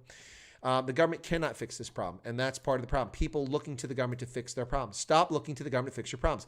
Look to the government to reduce its size and get out of your way. Quit taking your tax dollars, those of you who actually pay tax dollars, and let you run yourselves. Before governments became so large, we had faith-based organizations, we had community organizations, we lived in communities, we helped each other. We had our own safety nets. The elderly weren't kicked out and put in homes. Communities took care of them, families took care of them. That's how it used to be. But of course, the left will lie about that and claim, oh, we had to do this because these people were neglected. No, they weren't. If they were, humankind never would have survived for thousands of years, 180,000 years. We wouldn't be here today if that had been the path for everybody all along. That's nonsense. Utter nonsense. Right. 2 states have a minimum age of 14, Alaska and North Carolina. Actually, I don't think that's true, but I'll go on what you're saying, Scarlett, that is the case. I thought that actually it would have been Kentucky and Alabama, not North Carolina and Alaska. Alaska surprises me, but I almost guarantee that you can't marry someone that age unless you're under the age of 18, and there's a minimum age too. It's probably 16 for that. I would be astounded to find out that if you're 25, you can marry a 14-year-old. I don't believe that's the case. There are also certain restrictions on that come into play, and so. Child marriage. Child marriage is not a significant problem in this country. It's a significant problem in Africa. It's a massive problem in Africa, but not in this country. All right. Okay. So, game bred. Do you think the U.S. will ever use military against their own citizens? We have used the military against our own citizens, game bred. We've done it on a couple occasions. We used the military to attack those who protested against drafts in New York and Baltimore. The federal forces were sent into New York City and Baltimore during the Civil War to put down riots, draft riots. The military was used in the 1930s by King Franklin Roosevelt himself, who sent the Army, the U.S. Army, including who later became General Patton and others, and Eisenhower, against the war veterans from the First World War. They were called the Bonus Army because they were promised a bonus for their service, and they were never paid. So they protested on the Mall. The Mall is that big green space there in the center, Washington, not in the center, but in the main part of Washington, D.C. The thousands of bonus Army soldiers went out there, and they sent the U.S. Army out to beat them into submission. And they did. They beat them. So the Army has been used against its own citizens in the past. I don't think it's likely that would happen. I certainly don't think it's likely to happen anytime in the near future. And if it were the case, I suspect a lot of my peers, unless they were lawful orders, would ignore the orders. They wouldn't fulfill them. Scarlett, you've made your point, but now you're just trolling. Okay. In Massachusetts, the general marriage is 18, but children may be married with judicial consent with no minimum age limit. Okay, now you're just trolling. That's enough of that, Scarlett. I answer your question. Move on. If it's going to make you feel better, your channel is more watching CNN primetime news. Yeah, that's funny. Actually, earlier, I was like, man, I was hoping to get a big audience for Dasha Pruitt, the congressional candidate who was speaking on my channel earlier. I was like, I want to get a big audience for her, and it was an audience about this size. So I'm grateful for the audience. It didn't have to be anybody. Thank you all, and thank you for the good questions and the comments during that. She was a good guest. But I was kind of like, I was really hoping to get a bunch more, And then I looked, and SABC had a video, and it had been played 2 hours prior, and they had 223 views. I'm like, 223 views for South African Broadcasting Corporation? And I had 400 views on that thing? Okay, all right, that's pretty cool. I beat SABC. There you go. So Roman ought to be really happy. He's crushing SABC. He's crushing ENCA. Pulled off week. Scarlett. Okay, listen. Let me explain something, okay? Unlike a lot of people who've taught at university, and I've been a professor at undergraduate and postgraduate university, I don't dismiss Wikipedia out of hand. A lot of academics will go, you can't count on that. And I don't, because I've been a contributor since the very early days on Wikipedia. But Wikipedia is something anybody can contribute to. And it's up to people who are content creators on there to police the content. That doesn't mean they're necessarily qualified or the best people to do it, or even good editors. So, for instance, I looked at a Wikipedia page earlier for this 25-year-old congressional candidate, the guy from North Carolina who was in a car accident. And the entire article was there, and it was meant to undermine his legitimacy by claiming that he falsely claimed that he would have been at the Naval Academy, except that he was stopped because of this accident he had in high school. And it even admitted later on in a sentence that that's something he never claimed. He specifically stated this. But the whole article was structured, and 70% of the content on that kid was about how he fraudulently claimed and tried to get sympathy for his accident when he never did. And they even admit it in the article. But people don't read that far down. So that's the problem. I have authored several pages on Wikipedia, and I've also been an editor and contributor on dozens more. Wikipedia is not the source. It's not the legitimate source for information. It doesn't mean you can't use it and you can't get good information, particularly about geography and countries and some biographical information on some people and some esoteric historical events. For instance, there is a list on Wikipedia of all U.S. military installations in Germany that have been closed. It's hundreds of them since the 1990s, hundreds of them. Most of them are very small. But anyway, the point is that a lot of them are on there. I went on there and I found the name falsely attributed for several places where I'd been stationed. At the time I was stationed there, they simply had wrong information because someone just got that information from somewhere and never experienced it. But I was a primary source. I was there. I have photographs of me standing in front of Rose Barracks in Bad Kreuznach in 1987 where it says Rose Barracks. So I know what it was. Anyway, they got that wrong. So Wikipedia is a source. You can go there. But if you want to make a legitimate argument, you need to go further and find genuine sources. That's not to say the information you found off Wikipedia is invalid. It might, in fact, be valid. But when people tell me they got their information from Wikipedia and that's where they stop the conversation, usually I get a little bit leery about that. The brew is out of here. All right. Have a good night, brew. Malcolm says that people should stop depending on government for everything. How can a grown-up ask another grown-up to do things for them like a child? I agree. When governments become so huge they can't do anything, they start demanding that communities sort out problems they created. Exactly. Have a good night, Brew. In all honesty, SABC and ENCA are a sack of cuck. Carlo, when are you interviewing a problem maker from EFF? I don't have any contact with EFF, Carlo. Do you have a contact? If you do, then share it. Send me an email. I've already said this before repeatedly. I heard there's more private military contract work in the Pentagon than U.S. government soldiers. Fact or fiction? Fiction, Yanni. Absolute fiction. At the Pentagon, fiction. I worked there. There's a lot of Department of Defense civilians working there, and there's more civilians working at the Pentagon than there are active duty troops. That's true. Not contractors. No, there's a number of contractors there, but not many. Yeah, so that's not true. Rolf says, finally, someone who admits that Wikipedia has the potential to be absolutely correct. It can be shit as well, but it can be dead accurate. Rolf, I've always said that. I'm an author on there. If I would say it was just total crap, then I would be saying my contributions are crap.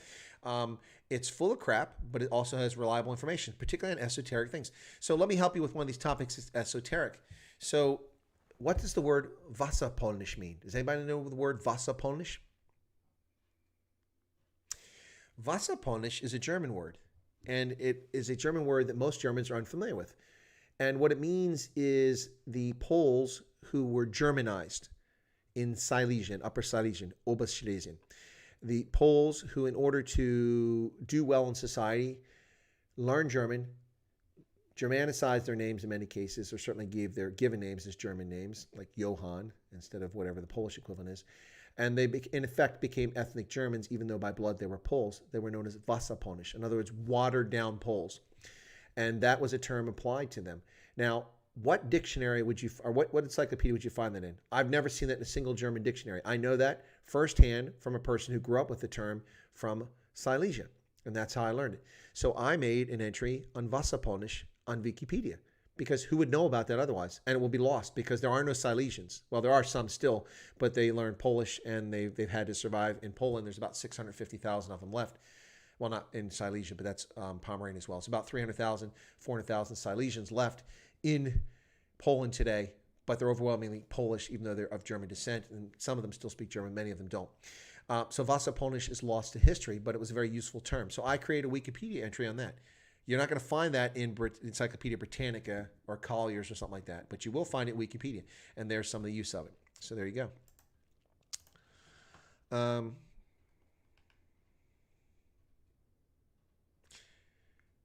Scarlett says, I wasn't trolling, just reading an article today of a woman who was married off the age of 11 in 2009. That's sick. I've never heard of such a thing. I'm not denying it exists, but that's sick. I've never heard of such a thing. Sadiq Crichton says, Zim, an old essay, if you got caught abusing a woman or child, the cops picked you up, you would be lucky to see your day in court. That's if the community didn't sort you out then. Yeah. Keith, thanks, Chris, and the team for discussions tonight. Trying to get 8 hours sleep. Enjoyed your earlier stream. Lady knew Russian weaknesses, and they're creeping into democracies. Beware. Take a look at the video, folks. Thanks for the endorsement there, Keith. Appreciate it. Mr. T. Vesca says, Chris, what's your email? We can contact you. I'll explain again. I'm not going to switch over to the video. I've done it many times because we're coming up close to the hour. Yeah, there you go. Hendo is telling you how to get to it. You go to the tab on my channel, the About tab. You click over on that tab. You scroll down below the description of the channel. You'll see for business inquiries, email address. I'm not going to put it on here because I don't reveal email addresses, mine or yours, online, because these streams are trolled by bots who look for addresses to steal and then spam people's accounts. So I'm not going to do that to you or myself. Robin says, Nancy Pelosi begs Joe Biden to not debate Trump. Have you seen this? No, I haven't. Rolf says, is it not a waste of time to contribute to Wikipedia? No, Rolf. There's actually very good information there. But what you have to do, particularly today, not when it first started, Jimmy Whale started Wikipedia, it was overwhelmingly apolitical. But now so many things are political. Go. I mean, I haven't looked at, let's look at Donald Trump. Let's see what Donald Trump's Wikipedia page looks like, okay? Let's do that. Wikipedia. Let me try that. Wikipedia, Donald Trump. This ought to be entertaining. I haven't done this. Donald Trump. Or the Donald Trump presidency. Let's look at that. Okay, Wikipedia, Donald Trump. Here we go. Let's see if it's objective. Now, this one might be objective because it's just so well named. Here we go. Born and raised in Queens. Attended Fordham. Went to the Wharton School. Trump Organization. Side ventures. Licensed his name. Miss Universe. Sold it. Apprentice. Okay, that's all good. That's all factual. Trump's political position has been described as populist, protectionist, and nationalist. Entered 2016 as Republican and surprise victory over Hillary. Although he lost the popular vote, he became the oldest first-term president. That's all true. The first without prior military or government service. True. Elections policies sparked numerous protests. True. He's made many false or misleading statements. Aha! Here we go. Statements have been documented by fact checkers, many of whom are fraudulent themselves, and the media have widely described the phenomenon as unprecedented in American politics. The media have described, not academics, not research institutions, but the media have described. Who gives a crap what the media describes? They're corrupt. Many of his comments and actions have been characterized as racially charged or racist, and they've been fraudulently described as that. So see, not even through the second paragraph, and it's all political nonsense and garbage, not facts. First paragraph, factual. During his presidency, Trump ordered travel ban on citizens from several Muslim-majority countries, citing security concerns after legal challenges. What does that have to do anything without explaining it? See, this is how you distort the truth by acts of omission. During his presidency, Trump ordered a travel ban on citizens from several Muslim-majority countries, citing security concerns. All right? That's where it stops. What they don't bother to do is acting on the Obama administration Department of State's report that 7 countries could not verify the identities of people to whom they were issuing passports, and the Obama administration failing to enact a ban, although it was recommended to them by the State Department. On coming into office, Donald Trump imposed a ban on those countries who failed to meet the common international standard for passport issuances. Doesn't say that at all. That's actually what happened. See? Act of omission. And what does that have to do with Muslim majority countries? Nothing. Nothing. What's done here is it's an effort to imply that Trump is anti-Muslim, that he's a bigot. That's what they do with that statement. They don't tell the truth there. What's the largest Muslim country in the world? Okay, people like to go on another channel and listen to trivia. Here you go. Largest Muslim population country in the world, ladies and gentlemen. Tell me who it is. Let's see who gets it right. Is it Saudi Arabia? Is it Pakistan? Is it Sudan? The most heavily populated Muslim country in the world. Let me ask you that, okay? Indonesia, says Hendo. Anybody else? Turkey, says Totenkopf. Anybody else? Come on, come on, come on. There's still 50 people here. Got to be able to get some more answers than that. Let me see how many people are active in the chat. Come on. Saudi Arabia, says Carlo. Okay. All right. Okay. I don't know what Omni is. India. Oh, India. Okay. All right. Indonesia. India. All right. I'll save you the trouble right there. 2 people got it correct. I'll repeat the question, Lars Salas. Okay. What is the largest population Muslim country in the world? Bangladesh. China. Oh, good. That's a good guess, but no, it's not true. The largest Muslim country in the world, population-wise, is Indonesia, with 230 million Muslims. So, of course, naturally, Indonesia was on the ban list, correct? That Trump did, because it was a hate Islam list, right? It was bigotry. It was xenophobia. He hates Muslims. That's why he put the ban. That's what that sentence is telling you. It doesn't say that. That's what it's telling you. No. Indonesia was not on the list. Why is that? Because the Indonesian government knows the provenance of the people to whom they issue passports. So when they give a passport to Indonesia, it's with the modern standards, with the biometrics inside it, and the government stands behind the name that this is actually Ralph Johnson, who came and got a passport, born in Jakarta in 1956 on this date. Whereas other countries who were on that list, like Somalia, who issues a passport from Somalia? That's why those countries are put on that list. And some of those countries refused to get their act together. So that earlier this year, in February, I think it was March, Trump issued an executive ban on a number of countries, not for their nationals coming here, which was lied about by Nancy Pelosi. Go to her website, read the press release. She still shamefully has it up there. I made a video about this early on my channel and talk about these lies. Another reason why I started the channel is I was sick of these lies, sick of these distortions, sick of this fiction. So I did a video. Nancy Pelosi did a press release and said Donald Trump has banned 350 million people from coming to the United States because he's a racist. She's racist. I said that. Anyway, that's what she implied. But she said 350 million people. Here's the problem. It's a total lie. It's an utter lie. What Donald Trump did is that for a handful of countries, I think she did call him a racist, a handful of countries like Nigeria, which despite the fact that it's now been 19 years since 9/11, the international community, decade ago plus, all agreed on international standards for passports and biometrics, so they're standardized so we can prove who people are and they can't be duplicated easily. Nigeria refused to do that and still wasn't doing it. So Trump said, you know what? These countries, like a couple of the stands, I don't know if it was Uzbekistan or Kyrgyzstan, 2 of those, I think it was 2 of them, those countries plus Nigeria, about 6 or 7 countries, anybody that wants to migrate from your country to America, they can't come anymore. We're not letting migrants move to America when you can't prove who they are and your passport system is defective. Until you fix it, we will not let people come to America to live, to become immigrants, not visitors. Business people from Nigeria can still fly to the States. Sports players can still fly. University students can do it. Nigerians that want to go on vacation can still come to America. But if you're a Nigerian, you want to abandon Nigeria to become an American, you can't come here. And you need to blame Abuja because it's their fault. So Nancy Pelosi lied and said 350 million people are affected by this. So what did I do? Like a good analyst, I looked for the facts. I went and looked up the number of people who immigrated from those countries the previous year. And it was approximately 32,000 people from those half dozen countries that Trump banned. Those are the people affected by the ban. They can't immigrate to America until their countries fix their passport system.